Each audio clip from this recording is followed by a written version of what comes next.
വായിക്കാം. എബ്രായർക്ക് എഴുതിയ ലേഖനം 12-ാം അധ്യായം 1 മുതൽ 3 വരെയുള്ള വാക്യങ്ങൾ വായിക്കുന്നു. Hebrew chapter 12 versus 1 to 3. ആകയാൽ നാമും സാക്ഷികളുടെ ഇത്ര വലിയ സമൂഹവും നമുക്ക് ചുറ്റും നിൽക്കുന്നത് കൊണ്ട് സകല ഭാരവും മുറുകെ പറ്റുന്ന പാപവും വിട്ട് നമുക്ക് മുമ്പിൽ വെച്ചിരിക്കുന്ന ഓട്ടം സ്ഥിരതയോടെ ഓടുക. വിശ്വാസത്തിന്റെ നായകനും പൂർത്തി വരുത്തുന്നവനുമായ യേശുവിനെ നോക്കുക. തൻ്റെ മുമ്പിൽ വെച്ചിരുന്ന സന്തോഷം ഓർത്ത് അവൻ അപമാനം അലക്ഷ്യമാക്കി ക്രൂശിനെ സഹിച്ചു, ദൈവസിംഹാസനത്തിന്റെ വലത്ത് ഭാഗത്ത് ഇരിക്കുകയും ചെയ്തു. നിങ്ങളുടെ ഉള്ളിൽ ക്ഷീണിച്ച് മടുക്കാതിരിപ്പാൻ പാപികളാൽ തനിക്ക് നേരിട്ട ഇങ്ങനെയുള്ള വിരോധം സഹിച്ചവനെ നിങ്ങൾ ധ്യാനിച്ച് കൊള്ളുവീൻ.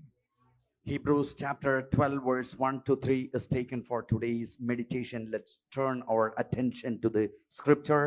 Therefore, since we are surrounded by such a great cloud of witnesses, let us throw off everything that hinders and the sin that so easily entangles, and let us run with perseverance the race marked for us, fixing our eyes on Jesus, the pioneer and perfecter of faith. For the joy set before him, he endured the cross, scorning its shame, and sat at the right hand of the throne of God. Consider him who endured such opposition from sinners, so that you will not grow weary and lose heart. ഇന്ന് നമ്മൾ കേൾക്കുന്ന സന്ദേശം ലക്ഷ്യത്തിലേക്ക് ഓടുക. എല്ലാവരും പറഞ്ഞ് ലക്ഷ്യത്തിലേക്ക് ഓടുക, ലക്ഷ്യത്തിലേക്ക് ഓടുക. ക്രിസ്തീയ ജീവിതം ഇരിപ്പല്ല, നടപ്പല്ല, കിടപ്പല്ല, അതൊരു ഓട്ടമാണ്. ക്രിസ്തീയ ജീവിതം ഇരിപ്പല്ല, കിടപ്പല്ല, നടപ്പല്ല, കിതപ്പല്ല, അതൊരു ഓട്ടമാണ്. അപ്പോസ്തലനായ പൗലോസ്ലീഹ ആ ഓട്ടത്തെക്കുറിച്ചാണ് ഇവിടെ വ്യക്തമാക്കുന്നത്.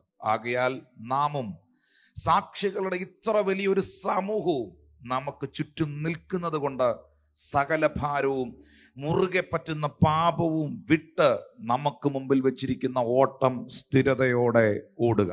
ഇന്നത്തെ ഈ വചന ശുശ്രൂഷയിൽ ദൈവവചനം കേൾക്കുന്ന നിങ്ങളുടെ ജീവിതത്തിൽ നിശ്ചയമായും കർത്താവ് അത്ഭുതങ്ങളെ ചെയ്യും. Hebrews chapter 12 verse 1 to 3. The title for today's sermon is Run Toward the Goal. Christian life, what Paul says here, is not sitting or lying down. It is running toward the goal. And as the pastor said, today the Lord will touch people and miracles will happen. As in the last meeting, a lady who was totally paralyzed because of an accident happened in her life. She did not walk for 1 year and 2 months. And as the meeting was going on like this, so slowly the pastor was preaching, and the Lord touched that woman, that lady, and she got up from her wheelchair and she was walking back home. And today, if you believe the word of the Lord, miracles will happen in your life. Amen. നിന്റെ മുമ്പിൽ ശത്രു നിന്റെ ഓട്ടത്തിന്റെ വേഗതയെ കുറയ്ക്കാൻ, നിന്റെ സന്തോഷത്തെ കുറയ്ക്കാൻ, നിന്റെ നന്മകളെ ഇല്ലാതെയാക്കാൻ വെച്ചിരിക്കുന്ന സകല ബാരിയറുകളെയും പരിശുദ്ധാത്മാവ് എടുത്തു മാറ്റി നിന്റെ ട്രാക്കിനെ കർത്താവ് ക്ലിയർ ചെയ്യും. നിന്റെ ട്രാക്കിനെ ദൈവം ക്ലിയർ ചെയ്യും. യേശുവിന്റെ നാമത്തിൽ നിന്റെ ട്രാക്കിനെ പരിശുദ്ധാത്മാവ് ക്ലിയർ ചെയ്യും. ഹല്ലേലൂയ. പ്രിയപ്പെട്ടവരെ, ഞാൻ വീണ്ടും പറയട്ടെ, ക്രിസ്തീയ ജീവിതം ഇരിപ്പല്ല, നടപ്പല്ല, കിടപ്പല്ല, കിതപ്പല്ല, അതൊരു ഓട്ടമാണ്. ഈ ജീവിതം എന്ന് പറയുന്നത് തന്നെ ഒരു ഓട്ടമാണ്. ജീവിതം ഒരു ഓട്ടമാണ്. ചിലര് വയറ് നിറയ്ക്കാൻ ഓടുന്നു, ചിലര് വയറ് കുറയ്ക്കാൻ ഓടുന്നു. ആരും മിണ്ടുന്നില്ല. ജീവിതം ഒരു ഓട്ടമാണ്. ചിലർ വയറ് നിറയ്ക്കാൻ ഓടുകയാണ്, ചിലർ വയറ് കുറയ്ക്കാൻ ഓടുകയാണ്. അവിടെ ഞാൻ ആളുകളുടെ ഓട്ടമാണ് കാണുന്നത്. എല്ലാത്തിനകത്തും ഞാൻ കാണുന്ന ഒരു റണ്ണിങ് ഉണ്ട്, ഒരു ഓട്ടമുണ്ട്. എന്നാൽ പൗലോസ് അപ്പോസ്തലൻ പറയുന്നു, ആകയാൽ നാമും സാക്ഷികളുടെ ഇത്ര വലിയ ഒരു സമൂഹവും നമുക്ക് ചുറ്റും നിൽക്കുന്നത് കൊണ്ട്. അപ്പോൾ എബ്രായർക്ക് എഴുതിയ ലേഖനം 12-ാം അധ്യായത്തിൽ അപ്പോസ്തലനായ പൗലോസ്ലീഹ പറയുന്നു, ഒന്ന് നമ്മൾ ഈ ട്രാക്കിലുണ്ട്. വാ കൊണ്ട് പറഞ്ഞ് ഞാൻ ഈ ട്രാക്കിലുണ്ട്. ഇപ്പോൾ ഞാൻ ഈ ട്രാക്കിലാണ് നിൽക്കുന്നത്. ഈ ട്രാക്കിലേക്ക് കൊണ്ടുവന്ന എൻ്റെ കർത്താവിന് ഞാൻ നന്ദി പറയുന്നു. നേരത്തെ ഞാൻ ഈ ട്രാക്കിലല്ലായിരുന്നു. ഞാൻ പാപത്തിന്റെ ട്രാക്കിലായിരുന്നു, ഞാൻ പാരമ്പര്യത്തിന്റെ ട്രാക്കിലായിരുന്നു, ഞാൻ മദ്യപാനത്തിന്റെ ട്രാക്കിലായിരുന്നു, ഞാൻ തിന്മയുടെ ട്രാക്കിലായിരുന്നു, ഞാൻ അസന്മാർഗിക ജീവിതത്തിന്റെ ട്രാക്കിലായിരുന്നു. എന്നാൽ അവിടെ നിന്ന് സർവശക്തനായ ദൈവം നിങ്ങളോ അന്ധകാരത്തിൽ നിന്ന് തന്റെ അത്ഭുത പ്രകാശത്തിലേക്ക് വിളിച്ചവന്റെ സൽഗുണങ്ങളെ ഘോഷിക്കുവാൻ തിരഞ്ഞെടുക്കപ്പെട്ട ഒരു ജാതിയും രാജകീയ പുരോഹിത വർഗവും എന്നെഴുതിയിരിക്കുന്നത് പോലെ ഇരുട്ടിന്റെ അധികാരത്തിൽ നിന്ന് എന്നെ അവൻ വിടുവിച്ച് സ്നേഹസ്വരൂപനായ പുത്രന്റെ രാജ്യത്തിലാക്കി വെച്ചു എന്ന ഉറപ്പുള്ള ദൈവമക്കൾ അധരങ്ങൾ തുറന്ന് ദൈവത്തിന് നന്ദി പറഞ്ഞേ. ഇപ്പോൾ ഞാൻ ഇരുട്ടിലല്ല, ഇപ്പോൾ ഞാൻ തിന്മയിലല്ല, ഇപ്പോൾ ഞാൻ ബന്ധനത്തിലല്ല, ഇപ്പോൾ ഞാൻ അന്ധകാരത്തിലല്ല.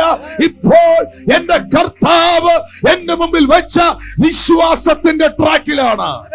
വിശ്വാസത്തിന്റെ ട്രാക്കിലാണ്. എന്നെ ഈ ട്രാക്കിലേക്ക് കൊണ്ടുവന്ന കർത്താവിന് ഞാൻ നന്ദി പറയുകയാണ്. പൗലോസ് പറയുന്നു, ആകയാൽ നാമും. ഒന്ന്, ഞാൻ ഈ ട്രാക്കിലുണ്ട്, അതിനായിട്ട് സ്തോത്രം.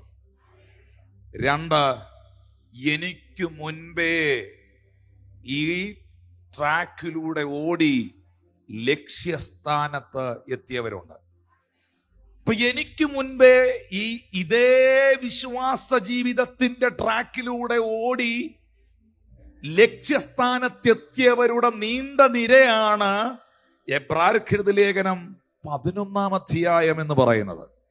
നിങ്ങൾ എബ്രായർക്കെഴുതിയ ലേഖനം 11-ാം അധ്യായത്തിലേക്ക് വരുമ്പോൾ ആ 11-ാം അധ്യായത്തിൽ ഒരു നീണ്ട ലിസ്റ്റ് പറഞ്ഞിട്ടുണ്ട്. 4-ാം വാക്യം, വിശ്വാസത്താൽ ഹാബേൽ ദൈവത്തിന് കൈന്റേതിലും ഉത്തമമായ യാഗം കഴിച്ചു, അതിനാൽ അവന് നീതിമാൻ എന്ന സാക്ഷ്യം ലഭിച്ചു. 5-ാം വാക്യം, വിശ്വാസത്താൽ ഹാനോക്ക് മരണം കാണാതെ എടുക്കപ്പെട്ടു. ഇവരെല്ലാം വിശ്വാസത്തിന്റെ ട്രാക്കിൽ ഓടിയവരാണ്. 7-ാമത്തെ വാക്യത്തിൽ പറയുന്നു, വിശ്വാസത്താൽ നോഹ അതുവരെ കാണാത്തവയെ കുറിച്ച് അരുളപ്പാടുണ്ടായി. 8-ാം വാക്യം, വിശ്വാസത്താൽ അബ്രഹാം തനിക്ക് അവകാശമായി കിട്ടാനിരുന്ന ദേശത്തേക്ക് യാത്രയായി. 9-ാം വാക്യത്തിൽ, വിശ്വാസത്താൽ അവർ വാഗ്ദത്ത ദേശത്ത് അന്യദേശത്ത് എന്നതുപോലെ ചെന്നു. 11-ാമത്തെ വാക്യത്തിൽ, വിശ്വാസത്താൽ സാറയും വാഗ്ദത്തം ചെയ്തവനെ വിശ്വസ്തനെന്ന് എണ്ണി. 17-ാമത്തെ വാക്യത്തിൽ വീണ്ടും അബ്രഹാമിനെ കുറിച്ച് പറയുന്നു. 20-ാമത്തെ വാക്യത്തിൽ ഇസഹാക്കിനെ കുറിച്ച് പറയുന്നു. വിശ്വാസത്താൽ ഇസഹാക്ക് യാക്കോബിനെയും ഏശാവിനെയും ഭാവികാലം സംബന്ധിച്ച് അനുഗ്രഹിച്ചു. 21-ാമത്തെ വാക്യത്തിൽ യാക്കോബിനെ കുറിച്ച് പറയുന്നു. 22-ാമത്തെ വാക്യത്തിൽ ജോസഫിനെ കുറിച്ച് പറയുന്നു. 23-ാമത്തെ വാക്യത്തിൽ വിശ്വാസത്താൽ മോശയെ കുറിച്ച് പറയുന്നു. 27-ാമത്തെ വാക്യത്തിൽ ആ മോശ അദൃശ്യ ദൈവത്തെ കണ്ടതുപോലെ ഉറച്ചു നിന്നു എന്ന് പറയുന്നു.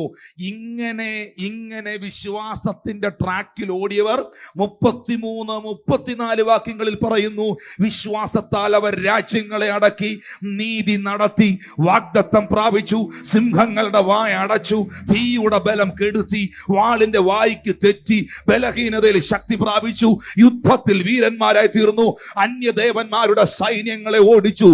വിശ്വാസത്തിന്റെ ട്രാക്കിലൂടെ കൃത്യമായി ഓടിയവരാരും പരാജിതരായിരുന്നില്ല. വിശ്വാസത്തിന്റെ ട്രാക്കിലൂടെ കൃത്യമായി ഓടിയവരാരും തകർന്നു പോയില്ല. വിശ്വാസത്തിന്റെ ട്രാക്കിലൂടെ കൃത്യമായി ഓടിയവരെല്ലാം ചരിത്ര പുരുഷന്മാരായി അവർ ദൈവത്താൽ പ്രയോജനപ്പെട്ടെങ്കിൽ അതേ ട്രാക്കിൽ നിൽക്കുന്നവർ ഒന്ന് കൈകളടിച്ച് ദൈവത്തിന് നന്ദി പറ. യെസ്, ഇത്രയും പറഞ്ഞിട്ടാണ് 12-ാം അധ്യായത്തിലേക്ക് വരുമ്പോൾ പൗലോസ് പറയുന്നത്, ആകയാൽ നാമും. ഇവർ മാത്രമല്ല, മേൽപ്പറയപ്പെട്ടവർ മാത്രമല്ല, ഇപ്പോൾ നാമും ഇതേ ട്രാക്കിൽ നിൽക്കുകയാണ്. എന്നാൽ സാക്ഷികളുടെ ഒരു വലിയ സമൂഹം നമുക്ക് ചുറ്റിലുമുണ്ട്. അപ്പൊ ഒരു കാര്യം നമുക്ക് ഉറപ്പിക്കാൻ പ്രിയപ്പെട്ടവരെ, ക്രിസ്തീയ ജീവിതം എന്ന ട്രാക്കിൽ, വിശ്വാസ ജീവിതം എന്ന ട്രാക്കിൽ പരിശുദ്ധാത്മാവ് നിങ്ങളെ കൊണ്ടുവന്നെങ്കിൽ ഇതിൽ നിൽക്കുന്ന നിങ്ങൾ നിരാശരാകരുത്, ഭാരപ്പെടരുത്. എങ്ങനെ ഞാൻ ഓടും, എങ്ങനെ ഞാൻ എത്തും, എങ്ങനെ ഞാൻ ജയിക്കും എന്ന് ചിന്തിക്കരുത്. നിങ്ങൾക്ക് മുൻപേ ഓടി ജയിച്ചവരുടെ ഒരു വീണ്ട നിര ഇതിനകത്തുണ്ട്. Thank you Lord Jesus. നിങ്ങൾക്ക് മുൻപേ പലർക്കും ആകുലതയാണ്, പലർക്കും വിശ്വാസ ജീവിതത്തിലേക്ക് വരുമ്പോൾ ആശങ്കകളാണ്, കർത്താവിലേക്ക് വരുമ്പോൾ അവർക്ക് ആശങ്കകളാണ്. ആരെന്നെ കരുതും, ആരെന്നെ നടത്തും, എൻ്റെ കാര്യം എന്നാകും, പിള്ളേരുടെ കാര്യം എന്നാകും, കുടുംബത്തിന്റെ കാര്യം എന്നാകും എന്നൊക്കെ ഒരുപാട് ചിന്തകളാണ്. പക്ഷേ നിങ്ങൾ 11-ാം അധ്യായത്തിൽ കുറെ വിശ്വാസ വീരന്മാരുടെ നീണ്ട നിര വായിച്ചില്ലേ? അവരെല്ലാം പ്രതികൂലങ്ങളെയും പ്രതിസന്ധികളെയും നേരിട്ടവർ തന്നെയാണ്. സിംഹമില്ലെന്നല്ല, സിംഹം ഉണ്ടായിരുന്നു, പക്ഷേ ദൈവസിംഹത്തിന്റെ വായ അടച്ചു. തീച്ചൂള വെളിപ്പെട്ടില്ലെന്നല്ല, തീച്ചൂള ഉണ്ടായിരുന്നു, പക്ഷേ ദൈവം തീച്ചൂളയുടെ ബലത്തെ കെടുത്തി. ആമേൻ. കാരാഗ്രഹം ഇല്ലായിരുന്നല്ല, കാരാഗ്രഹം ഉണ്ടായിരുന്നു, പക്ഷേ കാരാഗ്രഹത്തിൽ കിടന്നവനെ രാജ്യത്തിന്റെ പ്രൈം മിനിസ്റ്റർ ആക്കി. യേശുവിന്റെ നാമത്തിൽ ഹല്ലേലൂയ, ഹല്ലേലൂയ. നിനക്ക് തോന്നുന്നുണ്ടോ നീ ഒരു പരാജയമാകുമെന്ന്? നീ ഒരു പരാജയമാകുമെന്നുള്ള നിന്റെ തോന്നലാണ് ഏറ്റവും വലിയ പരാജയം. യേശുവിന്റെ നാമത്തിൽ ഈ വിശ്വാസത്തിന്റെ ട്രാക്കിൽ ഓടുന്ന സ്വർഗത്തിലെ ദൈവം എന്റെ 17ാമത്തെ വയസ്സിൽ വേറൊരു ട്രാക്കിൽ നിന്ന്, വേറൊരു മേഖലയിൽ നിന്ന് ക്രിസ്തുവിനോടൊപ്പമുള്ള ജീവിതമെന്ന, ക്രിസ്ത്യാനിത്വമെന്ന, വിശ്വാസ ജീവിതമെന്ന, ദൈവവചന അടിസ്ഥാനത്തിലുള്ള ജീവിതമെന്ന, അനുഗ്രഹിക്കപ്പെട്ട ജീവിതമെന്ന ഈ ട്രാക്കിലേക്ക് കർത്താവ് എന്നെ പറിച്ചു നട്ടു. ചോദ്യങ്ങൾ പലതെന്റെ മുമ്പിൽ ഉണ്ടായിരുന്നു. ഞാൻ ചുറ്റും നോക്കുമ്പോൾ ഞാൻ ഒറ്റയ്ക്കാണോ ഈ ട്രാക്കിലൂടെ ഓടുന്നതെന്ന് തോന്നിപ്പോയി. എന്റെ ഭവനത്തിൽ പലരും വിശ്വാസത്തിലേക്ക് വന്നിട്ടില്ലായിരുന്നു. എന്റെ കുടുംബത്തിൽ പലരും ക്രിസ്തുവിലേക്ക് തിരിഞ്ഞിട്ടില്ലായിരുന്നു. സമൂഹവും സമുദായവും എന്നെ ഒറ്റപ്പെടുത്തി, ഭവനക്കാരെന്നെ ഒറ്റപ്പെടുത്തി. ഞാൻ ഈ ട്രാക്കിൽ തനിച്ചാണോ എന്ന് ചിന്തിച്ച ദിനരാത്രങ്ങൾ എന്റെ മുമ്പിൽ ഉണ്ടായിരുന്നു. പക്ഷെ തിരുവെഴുത്ത് ആഴമായി പഠിക്കുമ്പോഴാണ് എനിക്ക് ഈ ഭാഗം മനസ്സിലായത്. ആകയാൽ ഞാനല്ല, ആകയാൽ നാമും. ഞാൻ ഒറ്റയ്ക്കല്ല, ആകയാൽ ഞാനല്ല, ആകയാൽ നാമും, സാക്ഷികളുടെ വലിയൊരു സമൂഹവും.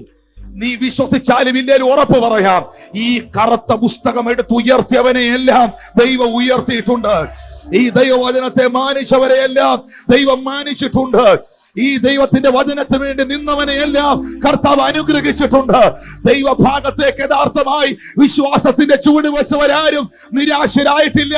അവങ്കിലേക്ക് നോക്കിയവർ പ്രകാശിതരായി. അവരുടെ മുഖം ഒരു നാളും ലജ്ജിച്ചു പോയില്ല. ഹല്ലേലൂയ. അടുത്തിരിക്കുന്ന ആളോട് പറഞ്ഞേ, ഈ ട്രാക്കിൽ ഞാൻ ഒറ്റയ്ക്കല്ല. സാക്ഷികളുടെ വലിയൊരു സമൂഹം. അപ്പോ നാമും, അപ്പൊ നമ്മൾ എവിടെ അല്ല പറഞ്ഞ, ഞാൻ ഗാലറിയിലല്ല, ഞാൻ ട്രാക്കിലാണ്. ആകയാൽ നാമും സാക്ഷികളുടെ ഇത്ര വലിയ സമൂഹം. അപ്പൊ നമ്മൾ ആരും ഗാലറിയിലല്ല കേട്ടോ. ഇതിനകത്ത് ആരും ഗാലറിയിൽ ഇരിക്കുന്നവരല്ല, എല്ലാരും ട്രാക്കിൽ നിൽക്കുന്നവരാണ്. സ്തോത്രം. അത് ഓടിത്തളരാനല്ല, ഓടിത്തകയ്ക്കാനാണ്. പൗലോസ് പറഞ്ഞു, ഞാൻ നല്ല പോർ പൊരുതു, ഓട്ടം തികച്ചു. ഓടിത്തളരാനല്ല, ഓടിത്തകയ്ക്കാൻ, എത്തേണ്ടടുത്തെത്താൻ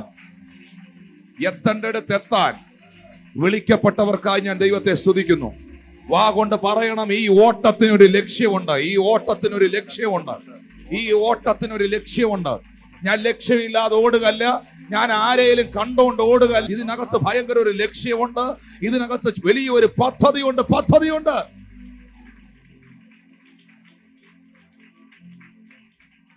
എന്നാൽ എന്റെ എൻകറേജ്മെന്റ് എന്ന് പറയുന്നത് എനിക്ക് മുമ്പേ ഓടിയവരാണ്. ഇതേ ട്രാക്കിലൂടെ പുത്രൻ ഓടി. എനിക്ക് മുൻപേ എന്റെ ജ്യേഷ്ഠ സഹോദരനായി ദൈവത്തിന്റെ പുത്രൻ ഇതേ ട്രാക്കിലൂടെ ഓടി. അവിടെയാണ് അവനെ കുറിച്ച് എഴുതിയിരിക്കുന്നത്, അവൻ തന്റെ മുമ്പിൽ വെച്ചിരുന്ന സന്തോഷമോർത്ത് അപമാനം അലക്ഷ്യമാക്കി ക്രൂശിനെ സഹിച്ചു, ദൈവസിംഹാസനത്തിന്റെ വലത്ത് ഭാഗത്തിരുന്നു. ഇതേ ട്രാക്കിലൂടെ ഓടിയതായ എന്റെ കർത്താവ്. പുത്രൻ പോയ വഴിയിലൂടെ അല്ലാതെ നമുക്കും പോകാൻ പറ്റുകയില്ല. ഒന്നും മാറ്റുന്നില്ല. അപ്പോസ്തലന്മാർ പോയ വഴിയിലൂടെ അല്ലാതെ നമുക്ക് പോകാൻ കഴിയുകയില്ല. ഒറ്റ ട്രാക്കേ ഉള്ളൂ. ഇതിന് ബൈപ്പാസ് ഇല്ല. പറഞ്ഞേ, വിശ്വാസ ജീവിതത്തിന് ബൈപ്പാസ് റോഡില്ല. ആരും മിണ്ടണില്ല. വിശ്വാസ ജീവിതം എന്ന റോഡിന് എന്തില്ല? ഇടയ്ക്ക് ഭയങ്കര പ്രതികൂലം, ഭയങ്കര പ്രശ്നം, ട്രാഫിക് ബ്ലോക്ക്. എന്നാ പിന്നെ ബൈപ്പാസ് എടുത്ത് സൈഡിൽ കൊടുപ്പാ. ഇല്ല, ഒറ്റ റൂട്ടേ ഉള്ളൂ. ഈ ട്രാഫിക് എല്ലാം കഴിഞ്ഞേ നിനക്കും പോകാൻ പറ്റുള്ളൂ. ഇതേ ട്രാഫിക്കിലൂടെ അപ്പോസ്തലന്മാരും പോയി, ഇതേ ട്രാഫിക്കിലൂടെ യേശു പോയി, ഇതേ ട്രാഫിക്കിലൂടെ വിശുദ്ധന്മാരെല്ലാം പോയവരാണ്. പക്ഷെ അവരാരും എത്തേണ്ടടുത്ത് എത്താതിരുന്നില്ല. അവരാരും എത്തേണ്ടടുത്ത് എത്താതിരുന്നില്ല. യേശുവിന്റെ നാമത്തിൽ നീ ബലപ്പെട്, കർത്താവിൽ ബലപ്പെട്, വിശ്വാസത്തിൽ ബലപ്പെട്, ദൈവകൃപയിൽ ബലപ്പെട്. ആമേൻ. Hallelujah. In Hebrews 12:1-3, Paul is saying that all of us are in a track, that we are in this track, and we were once in the track of sin, we were in the track of tradition, and the Lord has taken up us from that track, and he has put us into the light, that is the track of Jesus Christ. And Paul is saying the encouragement for this journey which we are moving forward, this track, there are people who had ran their race ahead of us. We find in Hebrews chapter 11 that there is a list of heroes of faith. There was Abel, there was Enoch, there was Noah, there was Abraham, there was Sarah, Isaac, Jacob, Joseph, and Moses, and many people went ahead of us, and they were victorious, they were triumphant, they were successful, and these were the people who created history when the Lord led them. And if those people were able to finish their track successfully, the Lord says today that you are very much worried of how you will move, how you will go ahead. And the Lord says to you, if the Lord sustained those heroes of faith, there were tremendous amount of problem. There was lion, and the Lord was able to clip its mouth, and there was fire, but the Lord quenched the fury of the fire. And there was prison, and the person who was put into the prison, the Lord uplifted him and made him the prime minister of Egypt. And today the Lord says to you, you have problems in your life, you have obstacles in your life, and the Lord says you will finish. Satan says that you will never finish, but the Lord says the Lord will help you and help you to finish this race. And Pastor Tinu George, from his personal experience, is saying like this: the Lord supplanted him from another track which he was going in a different direction, and the Lord changed his track and put it into the track of faith. And as he started his journey, he was a loner, he was all alone, and he was isolated from the society, from the families, from the neighborhood, and he was in a tremendous stress and problem. And the Lord told him, you are not alone, I am with you. Not only you are the first person who is treading this track, there is a cloud of witness who has gone ahead of you, and they have finished this race successfully, and you are in the same track, and the Lord has sustained him throughout. And the Lord says to someone who is sitting in this meeting, you may be thinking, what's my future? You may be thinking, what's the future of my children? And the Lord says to you, the Lord will sustain you. The one who called you is faithful, and he will lead you. We are not in a gallery, we are in a track. And today, if you are sitting in this church, or if you are watching this meeting live, the Lord says to you, you are not here to clap in the gallery. You are being called to run this race, and take heart. The encouragement, the greatest encouragement for you is that our elder brother Jesus Christ has ahead of us, has run this race, and the same track is set before us, the same rod is set before us, and the apostle had tread the same path which we are moving on. There is no bypass, there is only one way, there is only one route, but the Lord is faithful, he will lead you. Somebody shout hallelujah to the Lord. ഒന്ന്, വിശ്വാസത്തിന്റെ നായകനും പൂർത്തീകരിക്കുന്നവനുമാകുന്ന യേശുവിനെ നോക്കുക. ഈ ട്രാക്കിൽ നിൽക്കുന്നവരെല്ലാം ഒന്ന് കൈ ഉയർത്തി. വിശ്വാസ ജീവിതത്തിന്റെ ട്രാക്കിൽ നിൽക്കുന്നവരൊന്ന് കൈപോക്കി. Fixing our eyes on Jesus. Please, thank you. നിങ്ങൾ നോക്കേണ്ടത് മനുഷ്യനെ അല്ല, നിങ്ങൾ കണ്ണുകൾ ഉറപ്പിക്കേണ്ടത് മതത്തിലേക്കല്ല, നിങ്ങൾ കണ്ണുകളെ ഉറപ്പിക്കേണ്ടത് വ്യക്തികളിലേക്കല്ല, നിങ്ങൾ കണ്ണുകളെ ഉറപ്പിക്കേണ്ടത് ക്രിസ്തുയേശുവിലേക്കാണ്. ഈ ട്രാക്കിൽ എനിക്ക് മുൻപേ ഓടിയത്, മാതൃകാപരമായി ഓടിയത് യേശുവാണ്. ഇത് എങ്ങനെങ്കിലും ഓടാനുള്ള ട്രാക്കല്ല, ഇത് സ്ഥിരതയോടെ ഓടുവാനുള്ള ട്രാക്കാണ്. ഇബ്രായർ 12:1 ഈ ഓട്ടം സ്ഥിരതയോടെ ഓടാനുള്ളതാണ്. എങ്ങനെങ്കിലും ഓടാനുള്ളതല്ല, കൃത്യമായി ഓടാനുള്ളതാണ്. തോന്നുന്നത് പോലെ ഓടാനുള്ളതല്ല, വ്യക്തമായി വളരെ നല്ല നിലവാരത്തിൽ ഓടാനുള്ളതാണ്. സ്തോത്രം. ഒരു കർത്തൃദാസൻ എന്ന നിലയിൽ ഞാൻ നിങ്ങൾക്ക് ഈ കാര്യങ്ങൾ തിരുവചനത്തിലൂടെ പഠിപ്പിക്കുന്നു പ്രിയപ്പെട്ടവരെ. ഈ ട്രാക്കിലൂടെ ആദ്യം ഓടിയത്, പുതിയ നിയമത്തോടുള്ള ബന്ധത്തിൽ, സഭയോടുള്ള ബന്ധത്തിൽ അപ്പോസ്തലന്മാരെക്കാളൊക്കെ മുൻപേ ഓടിയത് കർത്താവായ യേശു ക്രിസ്തുവാണ്. എത്ര സ്ഥിരതയോടെയാണ് ആ പുത്രൻ ഓടിയത്, എത്ര അനുസരണത്തോടെയാണ് പുത്രൻ ഓടിയത്, എത്ര വിധേയത്വത്തോടുകൂടെയാണ് പുത്രൻ ഓടിയത്, എത്ര അധികാരത്തോടുകൂടെയാണ് പുത്രൻ ഓടിയത്. അതുകൊണ്ട് ഈ ഓട്ടം എങ്ങനെങ്കിലും ഓടാനുള്ളതല്ല, ഇത് സ്ഥിരതയോടെ ഓടാനുള്ളതാണ്. പല വിശ്വാസികൾക്കും സ്ഥിരതയില്ല. അവരെന്ത് വിശ്വസിച്ചിരിക്കുന്നെന്ന് അവർക്ക് അറിഞ്ഞുകൂടാ. എന്തെങ്കിലുമൊക്കെ ആരെങ്കിലും ഇളക്കിയാൽ, ആട്ടിയാൽ, ഒലച്ചാൽ, സോഷ്യൽ മീഡിയയിലോ ടെലിവിഷനിലോ ഈ വിഷം കുത്തിവെക്കുന്ന കൂടെ നിൽക്കുന്ന കൂട്ടുവേലക്കാരുടെ ഇടയിൽ നിന്നോ എന്തെങ്കിലുമൊക്കെ കേട്ടാൽ അവർ ഒലഞ്ഞു പോവുകയാണ്. ഒലയരുത്, ആടരുത്. നിന്റെ കണ്ണുകൾ ക്രിസ്തുവിൽ ഉറപ്പിച്ച്, വിശ്വാസത്തിന്റെ നായകനും പൂർത്തീകരിക്കുന്നവനുമാകുന്ന കർത്താവിൽ നിന്റെ കണ്ണുകളെ ഉറപ്പിച്ച്, യേശു എന്തു പറഞ്ഞുവോ, യേശു എന്തു ചെയ്തുവോ, യേശു എന്തനുഭവിച്ചുവോ, ഞാനും അതിലൂടെ എല്ലാം കടന്നുപോയാലും കർത്താവ് മരണത്തെ ജയിച്ച് ഉയർത്തതുപോലെ, എത്തേണ്ടടുത്ത് എത്തിയതുപോലെ എനിക്കും ഒരു ലക്ഷ്യമുണ്ട്.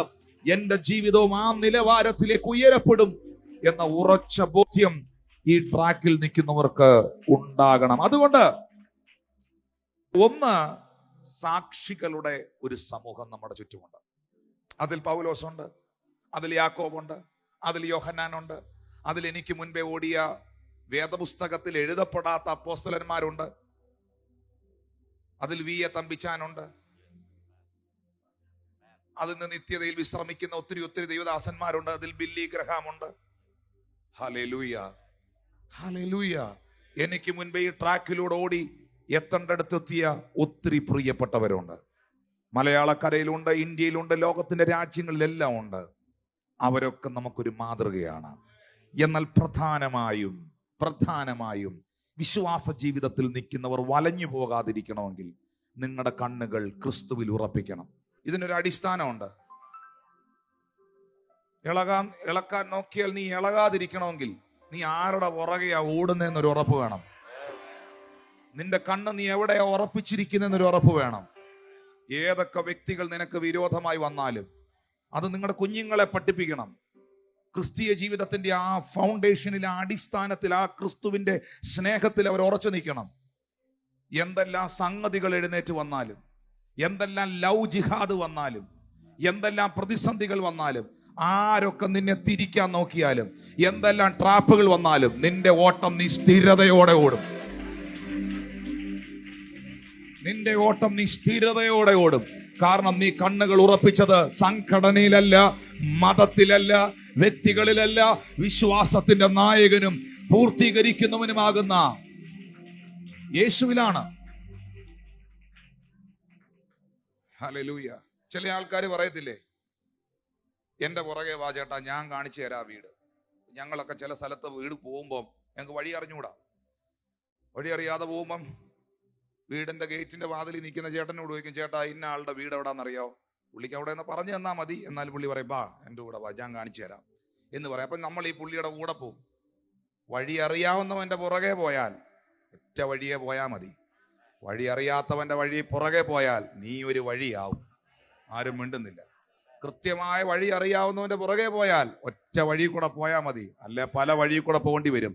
നിനക്ക് മുൻപേ ഓടിയ ആ കർത്താവിന്റെ ട്രാക്കിലൂടെ അവനിലേക്ക് കണ്ണുകൾ ഉറപ്പിച്ച നീ ഓടുന്നെങ്കിൽ അതിനകത്തൊരു ഭയങ്കര ഡെലിവറൻസ് ഉണ്ടാകും, ഒരു ബ്ലെസ്സിങ് ഉണ്ടാകും, ഉറപ്പായിട്ടും ഉണ്ടാകും.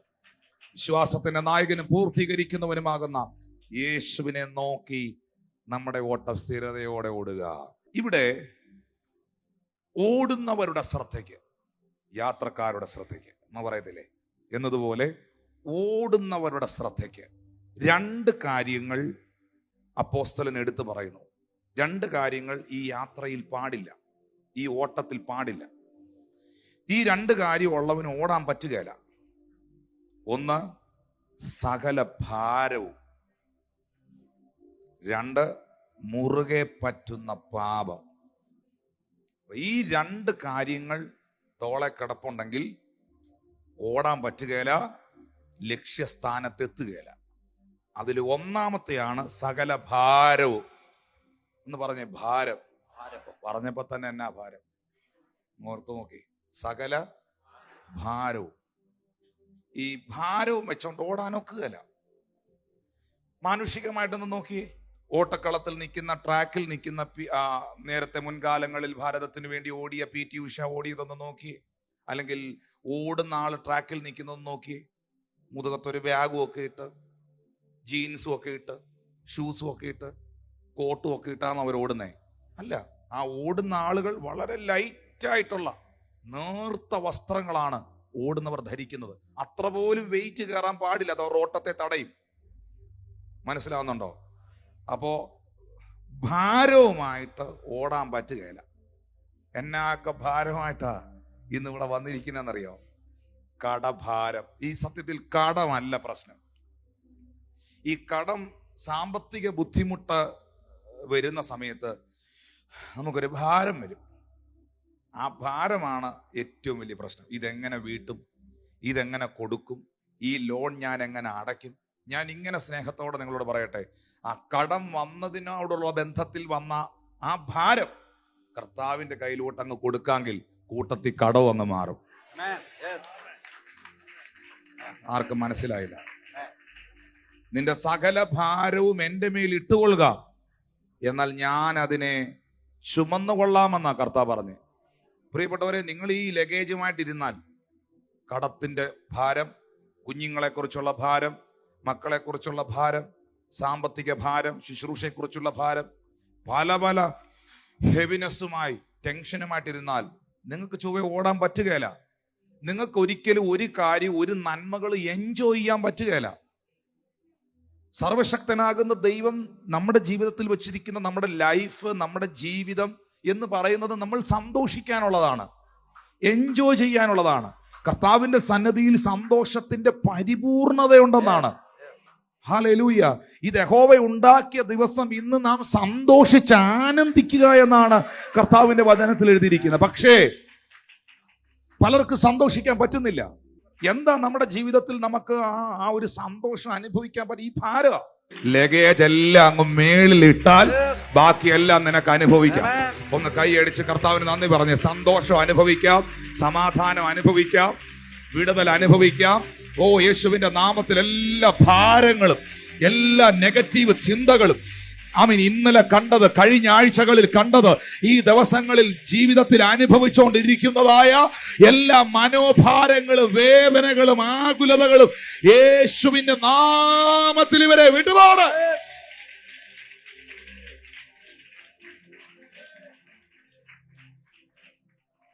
മോക്ഷയാത്രയാണിത് ഞാൻ നടപ്പത്, കാഴ്ചയാലേ അല്ല.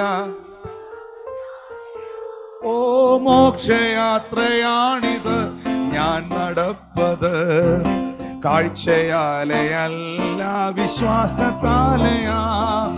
പാപവും ഭാരവും വിട്ടു ഞാനോടുമാ നേരവും. ഓ, പാപവും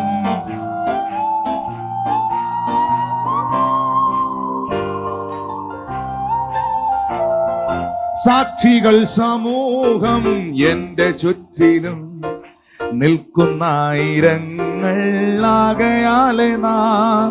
സാക്ഷികൾ സമൂഹം എന്റെ ചുറ്റിലും നിൽക്കുന്നായിരങ്ങൾ ആകയാലെ നാം. പാപവും ഭാരവും വിട്ടു ഞാനോടുമാ നേരവും യേശുവേ നോക്കിടും.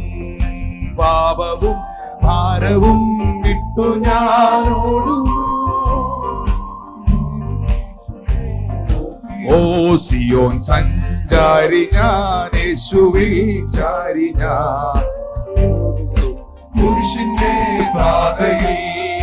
സിയോൻ സഞ്ചാരി ഞാൻ, യേശുവിൽ ചാരി ഞാൻ, പോകുന്നു പുരുഷന്റെ പാതയിൽ. ലോകമേതും യോഗ്യം അല്ലെനിക്കതാ, ശോകമില്ല ഭാഗ്യം ഉണ്ട് ക്രിസ്തുവിൽ. ലോകമേതും യോഗ്യം അല്ലെനിക്കതാ, ശോകമില്ല ഭാഗ്യം ഉണ്ട് ക്രിസ്തുവിൽ. നാഥനോ മുൾമുടി നൽകിയ ലോകമേ, നിന്നും വേറെനിക്കെന്തിനാ. നാഥനോ മുൾമുടി, നാഥനോ മുൾമുടി നൽകിയ ലോകമേ, നീതരും വേറെനിക്കെന്തിനാ. എല്ലാ ഭാരവും ഇന്ന് ലഗേജ് എല്ലാം മേളിലോട്ട് വെച്ചാൽ ഇതുവഴി വരുന്ന എല്ലാ നന്മകളും നിങ്ങൾക്ക് അനുഭവിക്കാം. ഇന്ന് ഞാൻ പ്രസംഗിച്ചുകൊണ്ടിരിക്കുന്നു, യേശു കർത്താവ് ഇതുവഴി ഒത്തിരി നന്മകളുമായിട്ട് വരും. ഇന്ന് പകൽ പലതുമായിട്ട് നിന്റെ അടുത്ത് വരും. ഈ ദുഷ്ടചിന്തയും ഈ ഭാരവും ഈ അവിശ്വാസവും ഈ മനസ്സിനകത്തിരിക്കുന്ന ആവശ്യമില്ലാത്ത സാധനങ്ങളെല്ലാം വെച്ചോണ്ടിരുന്നാൽ നിനക്ക് ഇതൊന്നും എൻജോയ് ചെയ്യാൻ പറ്റുകയില്ല. എല്ലാം മേളിലോട്ടിട്ടെ, എല്ലാം കർത്താവിന്റെ കയ്യിലോട്ടൊന്ന് കൊടുത്തേ, ഒന്ന് ഫ്രീ ആയി, യേശുവിന്റെ നാമത്തിൽ ഒന്ന് ഫ്രീ ആയി.